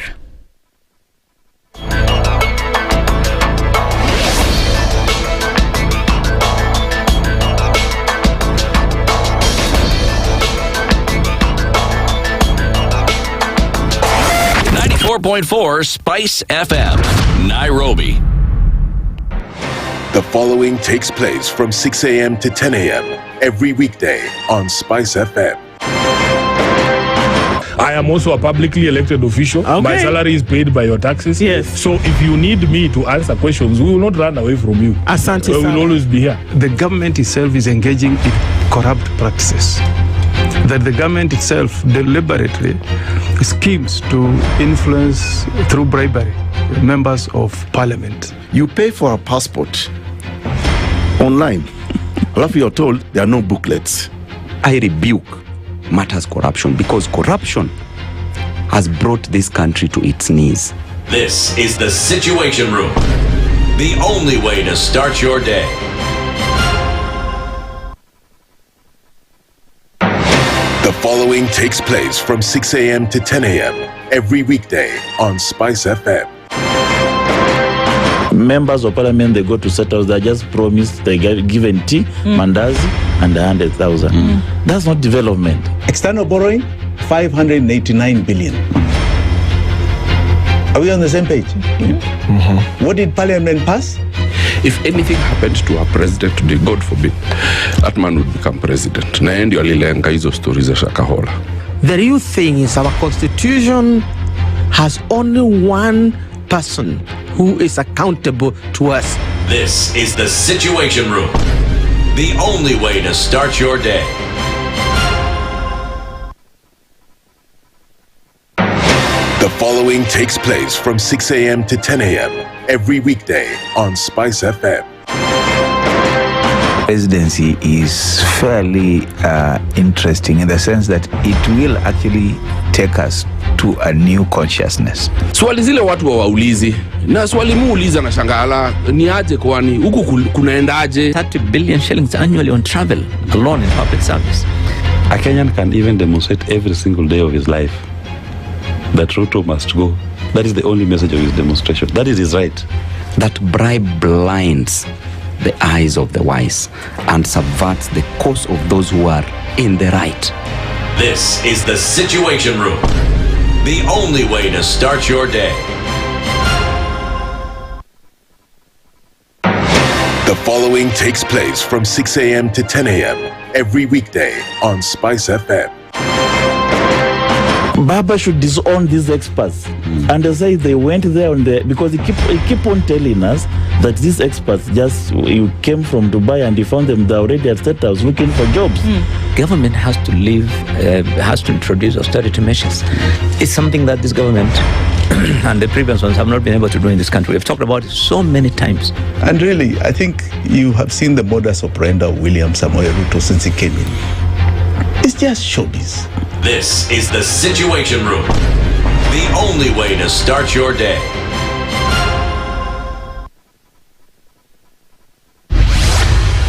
Mature, intelligent talk every morning. Spice up yourself. Mornings done right. 94.4 Spice FM, Nairobi. Good morning. It's 8 minutes after 9 o'clock, and our conversations continue this morning. And no better time for me to remind you that you can prepare for tomorrow today. Today, yeah. And you don't have to wait until it's too late, because usually when it's too late, it really is too late, and there's nothing that you can do about that. Yeah. But our good friends at Britam are saying, whether you're building wealth here at home or supporting your family from abroad, Britam Whole Life Plan helps you protect the legacy for generations to come. Your loved ones receive immediate tax-free financial support, helping them stay secure even in your absence. With over 6 decades of expertise, Britam remains a trusted partner in legacy planning. Start planning for the people you love today. SMS Life and your town to 21778 or call 0705 100 100 to speak with an advisor on WhatsApp. Britam, not if, but when. You know, Nduh, the most important thing about that is when you start when you're young, it's easier for you. Because imagine you're paying the premiums in over 10 years. Yeah. And after the maturity stage, you're just chilling. The money is accruing interest for the rest of your life. You start today, because the best time to start was yesterday. But the next best time is now. Right? So get on to it. Absolutely. And it will work. It will. For real. Okay, so this is a heavy conversation that we're going into now. I'm just going to say that we were going to have the PS, the State Department of Children's Services, to join us this morning. But Punde, she was not able to do that for us to have this very important conversation. It's necessary for us to talk about the fact that an average of 23 children are reported missing daily. Now, let's start with smaller numbers, all right? And we're going to start with that 23. That's the smallest number. 20, an average, and this is across Kenya. This is not the world. This is not the region. This is Kenya. 23 children reported missing daily. In Kenya, over a 15-month period between January 25 and March 2026. Yes. So between January 2025 and March 2026, 23 children declared missing every day. Every single day, 23 children. So the key data breakdown looks like this. There's 6,820 abandonment cases. There are 1,952 abductions. And there's 173 child trafficking cases. But every child matters, guys. It's not a question of what exactly has happened to them. Now, when we talk about these children having been missing or taken, the bulk of them is within abandonment issues. More and more recently, we've seen issues of children being found killed, because the manner in which they've been found doesn't suggest anything else except for the fact that their life has been taken in a grotesque manner, especially the stories that we've seen in the last couple of days. The number that we're looking at is in excess of 10,000 children between January 2025 and March 2026. Now, when somebody says a child, we often see them, don't we? Every now and then in your WhatsApp, you're going to see, or on social media, you're going to see, and even from the child helpline, Childline, you see from other reports that there's a missing child last seen wearing such and such. They were in the company of whomever, if they were. The numbers are too high. Yep. One child missing is one child too many. 10,000 children missing and or dead over 15 months is astronomical. And somebody gave us a statistic just a few minutes ago that you didn't even have that number of people dying from COVID in a particular area where things were bad, but that their children taken from families, their children lost from mothers and fathers, that their children trafficked, that there are those who've been defiled and killed. What mental torture is happening in the families where these children are no more? Who is asking the question? And to whose doorstep then are we taking this? Because I do admit that there are different factors for the disappearance of these children. One of them has been listed as abandonment issues, whereby, a child is found. I mean, just the other day, very sadly, we found a child. We heard the story of a child who'd been found buried alive. Somebody didn't want that baby. And they felt as though the best option was to bury this child in the ground. Obviously, this child died, and that became a story. We have had children who have been dumped in places, and rescue has to happen. Abandoned in hospitals. Abandoned in hospitals. A mother has been delivered of her baby, and she has stood and left as though it didn't matter. There are those who've dumped them in public places hoping that somebody would find them, and in some cases it has taken too long and the child has passed. So what is the reasoning behind abandonment, which we found is the highest number of cases of these children who've gone missing? Yes, it is. So what's happening there? Are we looking at economic situations that cannot be helped? Are we looking at issues of marital relationship issues that they can't agree? Are we looking at a woman is pregnant and the person who is responsible for the pregnancy has decided, well, I'm not playing this game with you? What exactly are we looking at here? Then we move to where we have issues where children have been taken, kidnapped, whereby the surveillance is asked to be stepped up significantly so that they're not. All of a sudden, we've seen a flurry. Estate groups are telling each other, we need to be very careful. Don't just allow children to walk on their own, etc., etc. And then there's just too much. And here we are dealing with situations where we don't even know the genesis of some of them. But then you have to ask the question, who is protecting our children? True. Who do we... This is not pointing fingers at anybody, but it's time for us to have a conversation and for us to be eternally vigilant about some issues here. Because children, whether we want to accept it or not, are the future. They're tomorrow, the next day, but they're also part of our families. I said, when my son was missing for 25 minutes in the supermarket, I was going mad. So, when your child does not come home, or they went to school and they've not come back, or for some reason they're found dead, you start to ask many questions. What exactly happened to them? You know, for a very long time, these cases have been looked as just other statistics that have existed there, because the cases of children being abandoned did not start today. It's only now that we're looking at 10,000, and we're looking at that again as an astronomical number, as you say. But remember what that would mean to a family, what that means to a country, because 10,000 individuals into an economy are individuals who are able to push and change things. So let's look at this abandonment as denying these children an opportunity to be the very best versions of themselves. But like you've said, what are some of the reasons behind that? Like you've said, abandonment comes out as being one of the leading factors. But what then forces that abandonment to happen? We look at marital issues that have not been solved, We look at the cost of living is there as well. And we're also looking at individuals whose parents have passed on. They've left these children to guardians, and guardians who as well say, you know what, I have my own baggage I'm dealing with, I can't take care of you. Because there's a story that we did the other day where a guardian was left with this child, and this child ended up at a children's home because they said, I can't deal with this because of the pressures that I do have. But that notwithstanding, then what is the responsibility of not only the government, but us as a community in taking care of our children and ensuring these cases stop existing? Because like you said, one case is one too many. What should we do? And that's the thing. Yeah, I'm at a loss because, a lot of things are prescriptive, whereby you say, well, okay, if there's a corruption, jail the corrupt. In this case, where children go missing, where people are using them for different things. Because like we said, there's a myriad of issues here. There's a child trafficking thing. There's, there's organ trafficking that goes on, which we cannot deny is a reality. There are people who, people want babies. And I remember Njeri Mungai did this story, BBCI, and talked about the fact that they are brokers.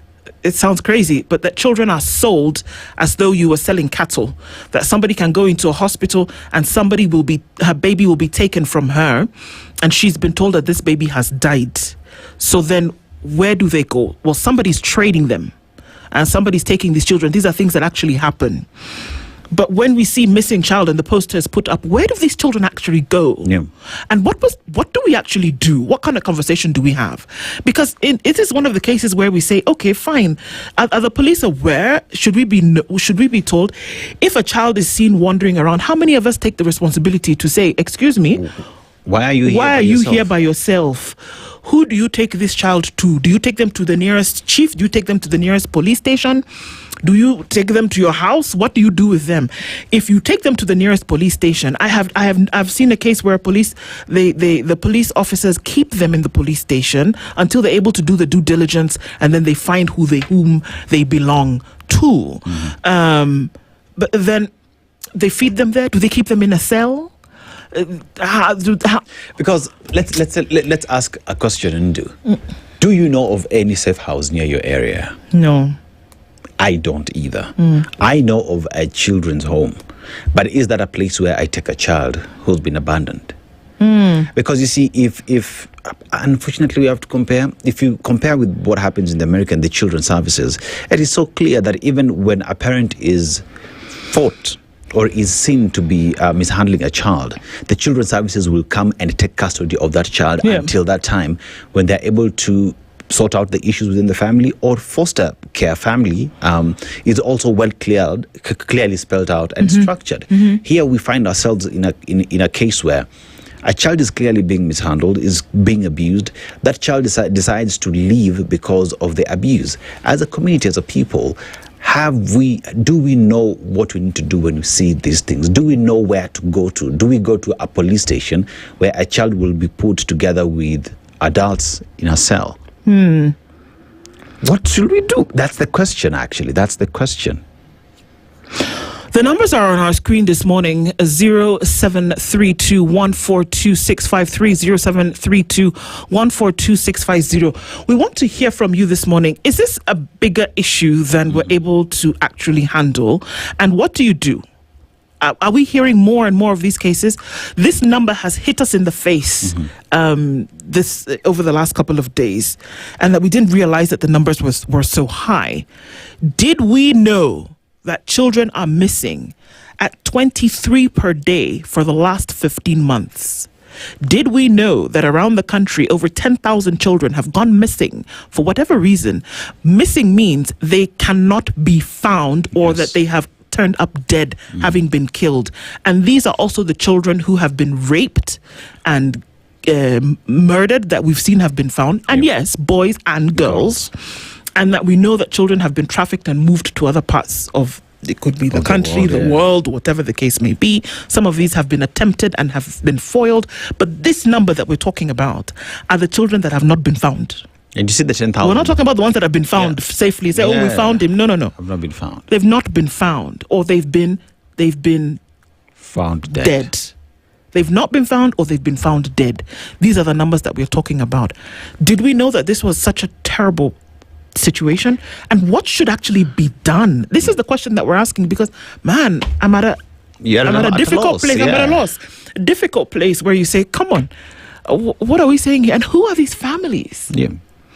Who are these families where, if we're saying that it's one child per mother and father, it's talking about 10,000 families for who their children have been missing in the last 15 months. Yep. What is going on? And I think we're at the place where we can ask a question here, and it has to be a collective answer. It's not to say, well, the police aren't doing their job, and this government is terrible. But when a child is not there, if a child is gone from your presence for 3 minutes, what is actually going on? And I think this is a conversation that we want to open up today and to ask questions. So we must ask at some point the Department of Children's Services, like you say, the police, chiefs, families, caregivers. There's a collective responsibility here. And so we'll have a conversation with you. But then also just a sad element that last week we did see the arrest of a 15-year-old girl. Yeah. 15-year-old girl that was aiding and abetting in children moving. Now, was she a caregiver? But at a 2-year-old girl, and this is the one that she was found with, she was in the presence of a 2-3-year-old girl, and she was in the process of having this girl taken from point A to point B, and there was some money that was going to exchange hands. So she was moving children. She was trafficking children. And how many more are involved in this situation where we're looking at such staggering numbers and are not able to answer Are we at a place where this one we actually cannot answer? This one you cannot blame the president. Yes. This one you cannot blame but all of us, where we're saying that if children go missing and we're not asking, and if we start to ask questions when the parents send out a cry for help, what do we do? What do you do when you come into contact with a child who is obviously where they need not be? Do we kind of say, okay, well, there's a child over there. I hope somebody picks them up and takes them to where they ought to go? What actually ought to happen? It's the case of missing children that we are discussing this morning, and actually asking the questions in terms of where are we as a society? Who could these children be? They were in a class somewhere. They were somebody's daughter, son. They were somebody's charge. Where did they go? And exactly what is going on with them? You know, I was just looking at some few things here, and according to the Kenya National Commission on Human Rights now, a missing person retains all property, legal and civil rights. Their rights cannot be seized, sold or automatically inherited simply because they are missing. Now, number two, what the law says is there is no waiting period to report a missing person in Kenya. Reports should be made immediately at the nearest police station to be logged in the occurrence book. There is also the fact that most of the time when you go in, there's talk or there are reports that you're told the person has to be declared missing until after 48 hours or 24 hours. So there is that, hours. and that is what many have picked up being said, I can only report after 24 hours. But here being told upon that point where you have determined that someone is lost, you go report it immediately. What the police will now declare as a missing person comes after, but reporting should be done immediately. Now, presumption of death, and unfortunately we have to talk about it, is if a missing person has not been heard from or seen for 7 years by those who would naturally be in contact with them, families can apply to the court under Section 118A of the Evidence Act or an order presumption of death. This allows families to legally finalize affairs, settle estates, and manage property. So with all this, now you have the Law Society of Kenya that provides legal assistance in case you find yourself in court about this matter. The Kenya National Commission on Human Rights investigates cases of enforced disappearances and state abductions as well. One would say they would help as well in tracing, where Red Cross as well comes in to assist in these cases of an individual who is lost. Also, Missing Child Kenya specifically handles missing children's tracing and support. So all these are agencies that come together to ensure that a solution towards these cases are found. But do we know of all these agencies that we would run to? And how approachable or how close are they to the communities for us to say, Lilienda kwa ofisi ya Red Cross, or I went to the office of the Law Society or Missing Child Kenya to assist me with this issue? Do we know? Well, okay, if you were to run, I mean, just from what you've said now, if you were to run into a child that obviously didn't have somebody around them, what would you then do after? We also know, from this, is that there are children who are moved to go and actually do work. There are, in this Nairobi, that there are houses, places where children who've been, I don't know where they've been taken from, the child that's abandoned or the one that is, stolen, that they are put in, they live in places, and then in the morning they are taken out of the houses and they're put on the street to essentially go beg to collect money. There's somebody who rallies them around, and then they collect the money at the end of the day. Then they keep them here, they feed them whatever it is that they feed them during the day. But essentially they're mules to go collect money, come back, kind of like mules. But in this case, what they're doing is collecting money and posing as children of others. But the burden, I think, here is that the number is grossly high, and that regardless of the fact that there are very many reasons as to why all of these children are missing in this period. Remember that this number that we're talking about is over the last 15 months. Now, there are different factors that contribute to these children missing, but the fact that they are missing and still missing means that nothing has been done about it. I don't know if I'm making sense. Yeah, you are.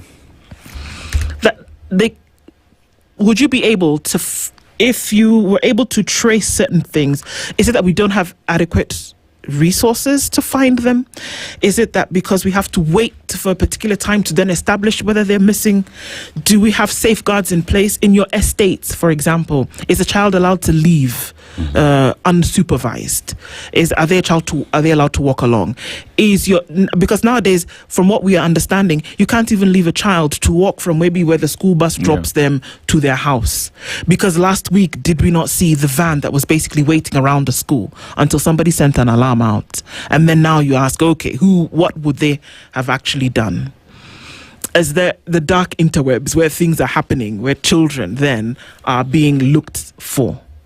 There are too many questions and not enough answers about what is happening with these children who've gone missing, and that we are quiet about it until somebody raises the alarm, I think is a lot more crazy. We know that Childline Kenya and a number of others who work with, there's Missing Children Kenya, who work with these and then try to work with the police to look for them or to find them.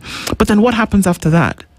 Many times you will see a situation where a child is clearly uncomfortable in the presence of the adult that they're with, and you want to ask yourself the question, okay, what's happening here? Am I too forward? Should I be able to ask, ni mama yako? Should I have the confidence to ask because I'm being a little bit more careful? Yeah. Or have we all secluded into our little comfortable cocoons whereby you don't want to topple the apple cart, you don't want to ruffle anybody's feathers, so you're not going to ask if that's actually your kid? When it comes to children, should we poke our noses and say, excuse me, the way this child is crying does not look like they're comfortable with you? Should we say, when it concerns children, poke your nose in that business? I think we should, because for a very long time, I'd say being raised, we were our communities, I want to say property one, because another parent would find you doing some silly things and they would take care of you. They would see you in a place where you ought not to be there. They would hold your hand and take you back home. Have we lost our place, our sense of community in taking care of our children and the most vulnerable in the society? Because most of the time nowadays, even if you see someone's child doing the wrong thing, you don't speak about it. You don't speak about it because it is none of your business. So, but then again, how do we take collective responsibility as a country in taking care of our children? And now they're missing. All right, let's hear from you guys this morning. Hello, good morning. Good morning, Nduh, and this is Kerry. Hi, Kerry. How you doing? I'm fine. Welcome. Yes. I just want to say a few things here. The first place where we must stop is that there's an organization called the Child Welfare Society. Yes. That, for example, the question you asked, when you find a child who is in a place where they're not supposed to be, do you care to find out where you can take them to? This organization gets money, I think, up to $1 billion from the Exchequer. But Nduh, there are reports from the Auditor General that has shown that the monies in this organization have been mismanaged. Okay. The executive director has gone to court to seek. We cannot even discuss as we speak because there is an eternal court order that never seems to end, that you should not discuss anything about that organization. There's government, the Ministry of Child Protection that I saw the CS speaking recently does not touch that organization. And so that is just the problem is wide. We have the criminality aspect, we have incest, we have negligence by parents. The problem is wide, but the best organization that needs the mandate expanded is the child welfare. These ones are the professionals who have been trained to take care of children. They have a huge budget from the Exchequer, but because of I can't call it, is it a Kenyan habit or people in government and their mentality where every public service is a place to enrich self? And there's people who have overstayed in that organization in senior management positions where they never move. The board of directors are appointed by the Minister for Finance and they appoint their cronies. And so they are untouchables. Parliament opened an investigation. Yes. They went mum. Your own media house was there and did a thorough job. They were gagged by a court order. So it's a huge problem that, although you said it's not a problem that we can blame government or the president, but on this one, I think the government is directly responsible because In a comment I just wrote earlier on YouTube, I'm thinking, is it cultism that has taken root in Kenya, or is it somebody so much engaged in child trafficking? But the best people who could have given us solutions, and those who would have given us a comprehensive report so that we see where the weaknesses are within society that can be addressed by Kenyans themselves, and where government can come into play, where again other arms of state or society can engage and find a solution. 10,000 children getting lost is not a joke. By now it should be announced as national disaster. Yeah. It is a sad thing. We are afraid. I don't know now where to hide my children. Or to let them out of your sight even for a few minutes. Yeah. Yes. Right now, you can't even allow them to be out of your sight for 2 minutes. But again, the demands of fending for them would not allow you to be there always. And so we need support, maybe for the government just doing its work. Let's the intelligence and these people from sit down professionals, let them find out. In fact, it should be done within the next 6 hours. By 2 p.m., 3 p.m., we need to have a comprehensive report to know what is happening on this front. Is society failing? Are we as parents failing? Are we not being our brother's keepers? Even if I'm taking care of my child, am I not looking out for that other child? Because long time ago when we were growing up, the responsibility of bringing up the children was a societal thing. Absolutely. So you could be disciplined by any grown-up around the area. So is it that system that has failed? We no longer look up and no longer be a brother's keeper. When, like you said, you look at the child and they're not supposed to be there, they're supposed to be in school, but they're playing football at a football field. Did you care to find out where to take them? And again, even if you find them and you find 5 or 3 and they tell you they don't have anywhere to go, the best home for them would have been the Child Welfare Society, where they rehabilitate, reunite these children with their families, or if their families are incapable, even give support. When it used to work, when the organization used to work, they used to even open a small businesses for either parent so that they're able to support. And they monitor until they find that when that family is able to support this child, then they hand over the child back to the family. But if you're unable, then they stay with the child until they get the agent over 18 and they ensure that they get jobs and what have you. And that was a society that cared about, we were at least a brother's keeper. But with corruption everywhere, now it becomes very difficult. Let me yield space for others, please. Kerry, thank you very much for your call this morning, of course. And I think that kind of forms the basis for a question that we'll be asking in a few minutes. Thank you very much for that, Kerry.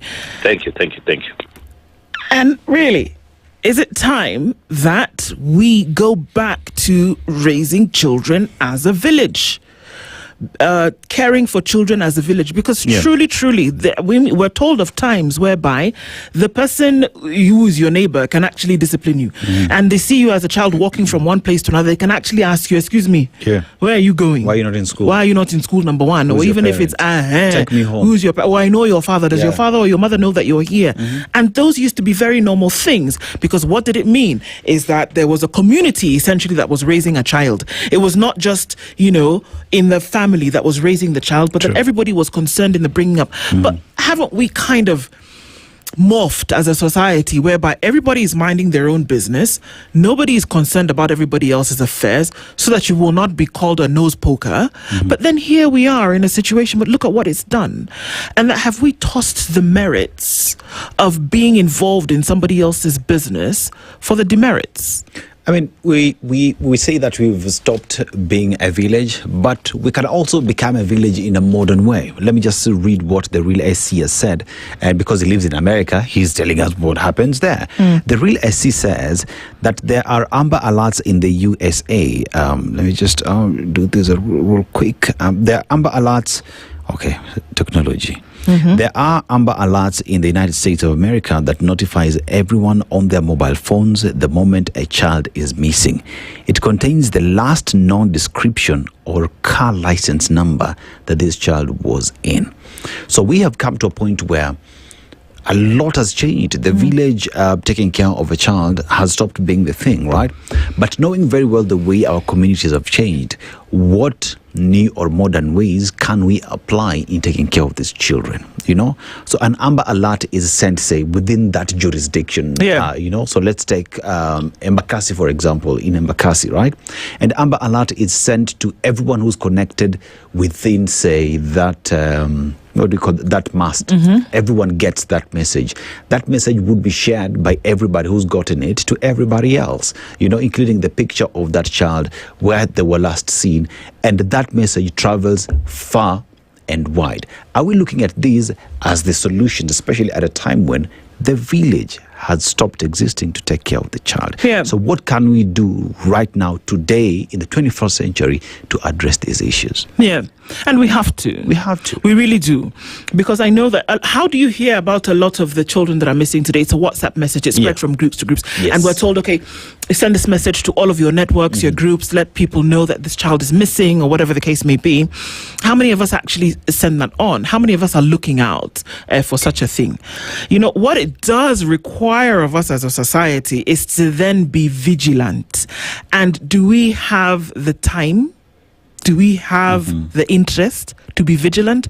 And that's why that question is on our post today, that is it about time that we went back to being the village that raises children? Because you're not going to come today and tell the police to find 10,000 children. It's not going to happen. No, it's not going to happen. There's a responsibility that is with Child Welfare Society, and I agree with what Kerry had said. Yes. But then there's a responsibility, minute to minute, that rests on our shoulders. We ask the question, do you know how many children, the ones that you see hawking on the streets, have been hit by vehicles and then they die? True. Do we know? How many just got sick because they were rained on and pneumonia came and they died? Yeah. And their parents, they don't know exactly what, and they have been missing for a while. They cannot find them. You remember there's a time when there was a case in Nairobi. There were cases in Nairobi where street children were barring each other when the numbers were high. Remember, these are children who either they were abandoned, they ran away from home, came to the streets, and now we see, because of, I think it was during the demo time, and many were killed, and they went back to bury each other, because who else comes to bury them? These are the questions, and the numbers that we're coming from this morning is over 10,000. And that we know. That we know of. Those are the ones that have been reported. That's the conversation that we're having this morning. We're going to take a quick break. We're going to come back and take your calls on 0732 142 653 or 0732 142 650. I want to hear from you this morning. Is it time that we went back to raising children as a community, as a village? Is it time? Let's talk after this.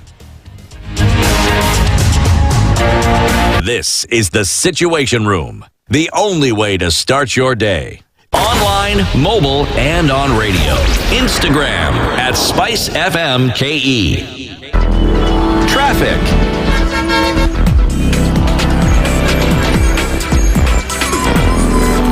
All right, it's been a busy morning, but not too crazy. There's still some traffic coming in on the Thika Superhighway this morning, find its way into the CBD via the Pangani Underpass, which is a little bit busy still around this time. Coming off of Kiambu Road, not too bad, but some traffic there as well.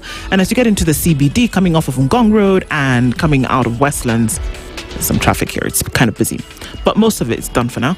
North Airport Road still has a little bit of traffic inbound, and then on the Outer Ring Loop, as you're going then back onto Outer Ring, it's busy, or finding your way towards Cabanas, you'll find some traffic here as well. But for the most part of it, we're done with traffic this morning. Let's talk, keep things moving all the same. SpiceFM KE on X.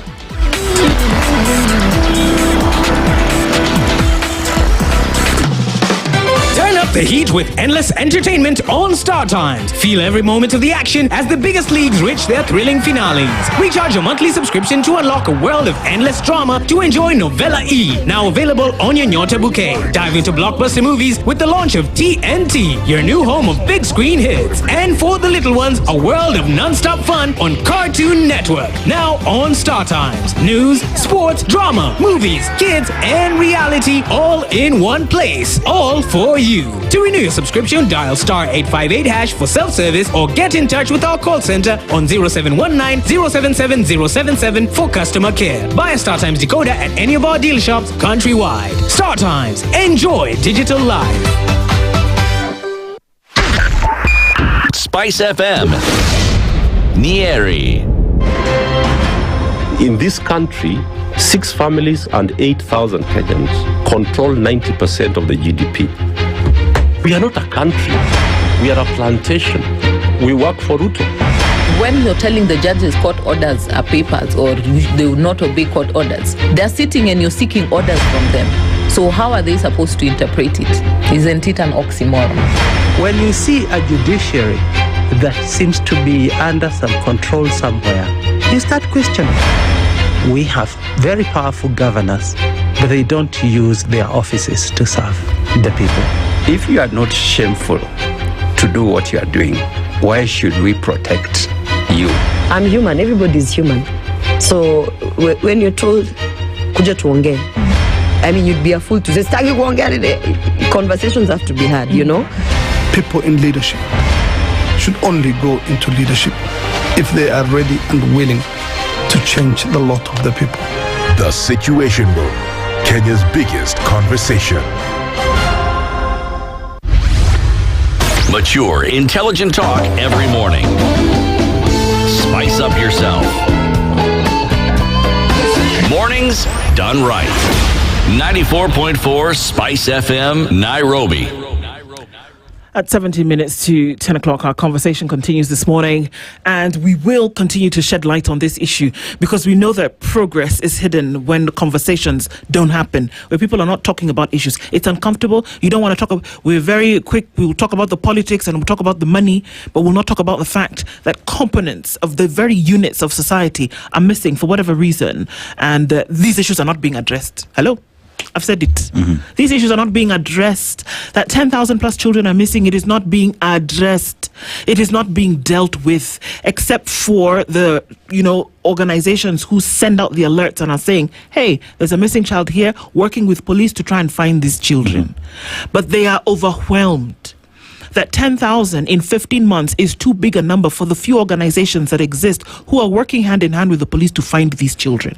And unfortunately, in a number of these cases, these children end up dead or unfound. Remember that these 10,200 and some odd number that we're looking at today are those who have not been found. Mm-hmm. They are those who are dead. Yes. They are those who have not returned to their families or will never return for whatever reason. And we know that some have been the cases of accidents, some have been the case, like accidents that we talk on the road, have been hit by a bus, nobody knows what was going on, or those who have been stolen by these racketeering, groups that take children and sell them on whatever market it is, the dark, whatever, these crazy things that happen. But that's the reality of the nation's children in 15 months. And that is what we are looking at today. And if this doesn't vex you, if it doesn't vex you, or at least move something in you to say, this is wrong, because then let's bring it home a little bit. What is happening to that child in the estate who for some reason has been taken, has been put in the boot of a vehicle or put in the back seat and is kept somewhere, and then you get a call later and they're saying, we have your child, pony up a certain amount of money. What is happening to that child? What is happening to the one who has been taken by the 15-year-old girl that we saw last week, a 2-3-year-old baby, who doesn't have the wherewithal, to fight back? Or to even cry to even cry, away. Or to even ask questions about where they're being taken, because this child is known to this person who is taking them. So it's none the wiser that they could be in any potential danger. What's happening to them? What's happening to the families who are tormented because their children have been taken? Those who don't know exactly where they went? What's happening to them? If we as a society are not able to deal with and or answer the questions that we're raising this morning, then perhaps our problem is a little bit deeper than we want to embrace. I'm just going to read what a few are saying here. Obara Omundi saying, to start with, all chiefs, camps, ward representative officers need to have a child protection officer or officers. And Margaret says she used to work for Child Welfare Kenya, and she wishes she was in charge of tracing and reintegration because she felt the pain of parents, and she started tracing them through the newspapers. We have the readers here as well, whose comment I did read, and Izakar is asking the very same question. Did the village stop raising children? Is the question. And Tuflani says, as a society, we have failed the kids. We have to take responsibility too. And we modernized our societies and eliminated the intricacies that used to hold us together. That is Eric War. And Christina says, these kids are being waited for at school. My grade 2 daughter was carried by a boda she doesn't know twice. I just realized when I asked my grade daughter not to allow her sister to go out of the gate. That is the real example of an individual who's actually just sharing their problem. She says, mind you, this boda has been carrying my kid, but my mother hasn't been aware. Even my sister didn't know. It came up when I was alerting my mom about children getting stolen. And when we were speaking here, but we've talked about the community aspect of raising these children, the responsibility that the government of Kenya has, and the Children Welfare Society that has the mandate to ensure that such cases are handled. But then again, Nduh, the closest place that Kenyans usually run to is a police station. If they know that, You know, okay, it's a police station. Now, when you go to a police station, how are you handled as the person who's reporting?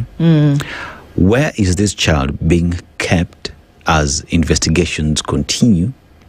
Is there linkage between the police and, say, Missing Children Welfare as a society that then comes and takes that? What is the collaboration with other agencies in this space to trace where this child comes from, to reintegrate them to the society? And in the event that we are unable to trace where this child comes from, what do we do with them? Where do we take them? Are there safe houses? Do we have children homes where these children are taken care of as we continue the investigation? Because a child's story will never end until that time they either become an adult. So tracing continues even after they become adults.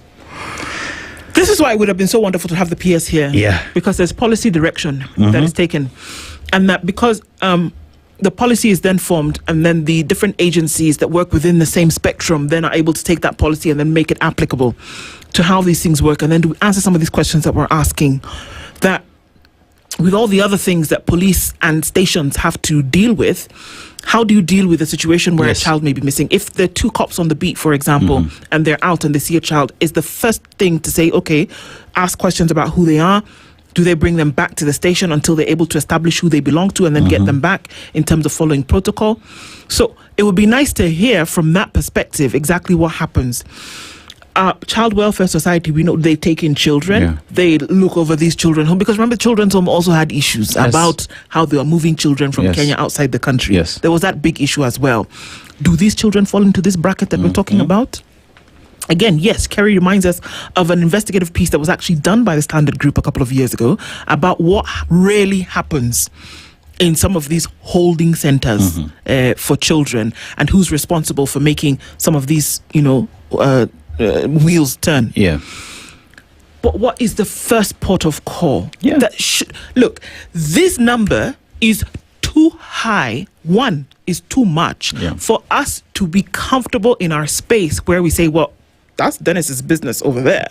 I'm not going to deal with that story. No. In this case, this is where we want you to be a poke-noser. Nose poker. Please, poke one of the 2. Just be a poker. In this case is where we are saying that we need you to not mind your own business. Where you mind your business and drink water, this is not one of them. Especially when you see something that could go all right, are you asking and saying, excuse me, where are you going with this child? Why is this child walking on their own? This one who is just sitting in the marketplace doesn't seem to know where their parent is. Can you take the 3 minutes to take them to the next spot where it says, there's something going on here, can you make sure? And then that's what I'm asking about from a policy direction space.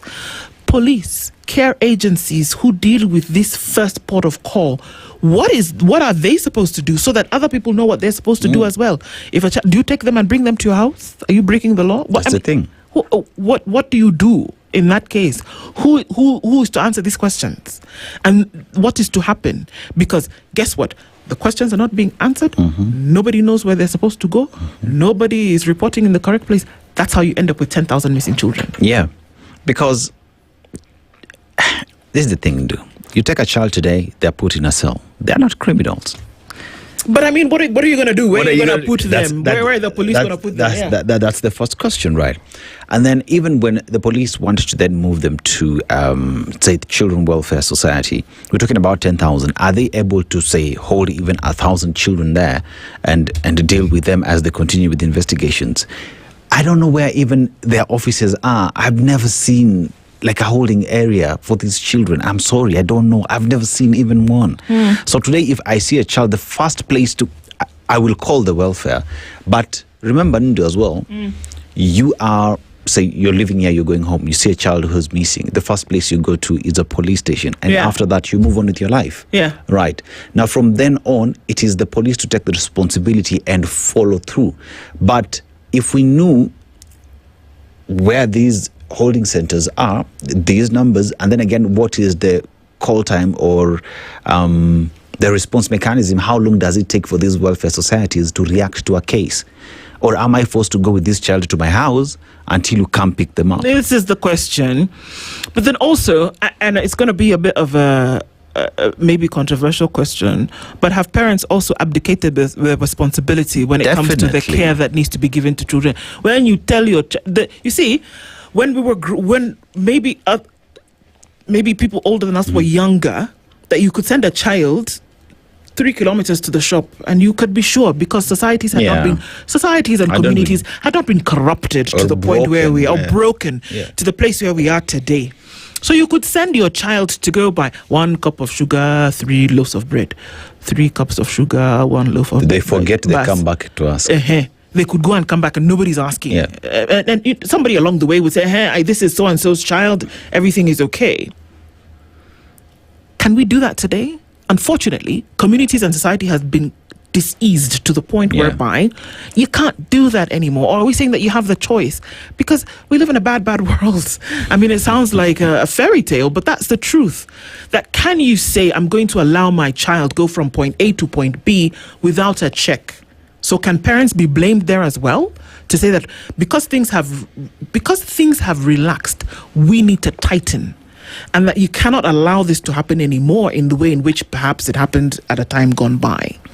Have society and community become so corrupted that we cannot allow children to operate as they did before? Because they will be taken, kidnapped.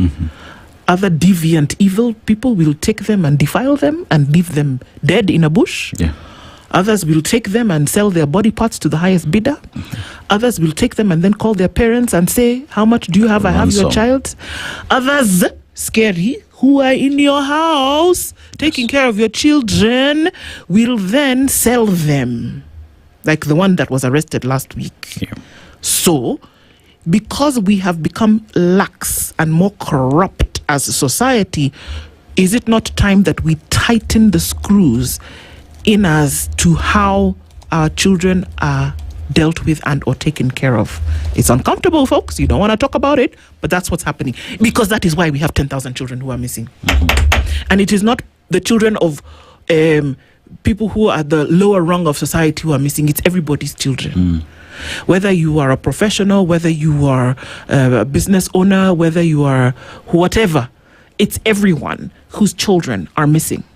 You see, I'm just looking at the numbers that you're talking about, and Nairobi recorded the highest number of missing children. Other high-risk areas include Nakuru, Kakamega, Homa Bay, and Kiambu. Let's take Nairobi, for example. Where I live, I would not say that I know all the children around there. What makes it even difficult to do is in these spaces, say in Nairobi, you don't know who's a stranger in your area or who is a resident, because people move in, people move out every day.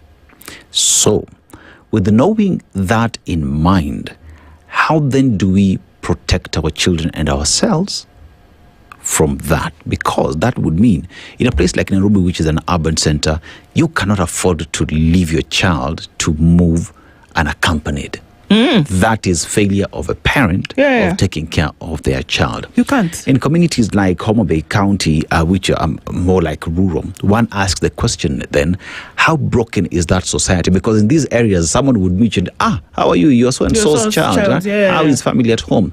So how broken is this society is that we no longer care about our neighbors and people we live within the community? Or rather, is it then that regardless of where you are in the country, you can't afford to leave your child unattended to? If that is the status, then from policy direction, are we seeing the government pushing that and moving that in terms of taking care of the children? No. Onge. We are not. Yep. Another sad thing, even as we talk about this thing, and we all met with chagrin and we're like, oh my God, 10,000. The reality is that 10,000 will grow. I'm talking about 23, perhaps we're missing today. That 10,000, when it was first mentioned, that came out into the public, that we all started to shout about it, was last week. And if we are going by the same statistics over the next few days, that number has grown significantly. If this doesn't scare you, if it doesn't scare you to spur you on to then say we cannot remain the same in terms of how we've been dealing with things if we want different results, if we want the numbers to reduce, if we don't want to wake up to the shocking news that somebody has defiled a child, or that has burnt a child, or that has beheaded a child, or has kidnapped a child, or that a child has sold a child to somebody for a if you don't want to wake up to that news, I believe that there's certain things that we can do to tighten the screws as us. Yeah. I think as well, we need to remember that abandoned cases at 6,820 forms the bulk of it all. So, for individuals who are abandoning, I think there needs to go into research why people are abandoning children. People are abandoning children, and the reasons as to why they're abandoning children will shock you. Yes. There are people, the famous case of the one who said that, I can't live this life anymore. So what did she do? Poisoned all of her children, poisoned herself. Yes. Done, all of them. Economics comes into play. People say that this man impregnated me and I hate him. So this child, dump him there because it's a constant reminder of this man. Crazy stuff that's going on here. Economy is expensive. We get rid of children. Yes. What can government do to make it affordable for everybody to be able to take care of their children? I mean, it's wide. These are the real conversation, folks. And if we want those numbers to go down, we all have a part to play. Good morning, 10 a.m.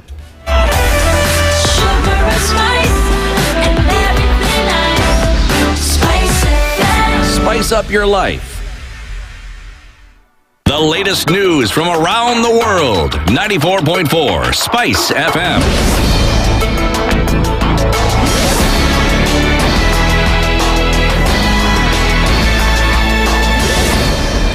Good morning. This is the news. I'm Sheila Tembor. Aviation PS Terry Mbaika has dismissed claims that the proposed 2026-2027 finance bill is intended to impose a heavy tax burden on Kenyans. Speaking in Kaiti constituency, Mbaika urged those circulating the allegations to desist from incitement. We are working on our new finance bill, 2026-2027. I want you people to be very keen, and especially while I was on. Don't wait for us who come to this forum to tell you what it contains. But most of the things inasemwa ni za uongo. Ati mkate, imeweka tax, hizo ni uongo tupu. And we have only one country, you and me, and any other person in this country. Tukiharibu, hautaharibia Terry, utaharibia pia wewe na watoto wako. Form 3 students at Maranda High School have been sent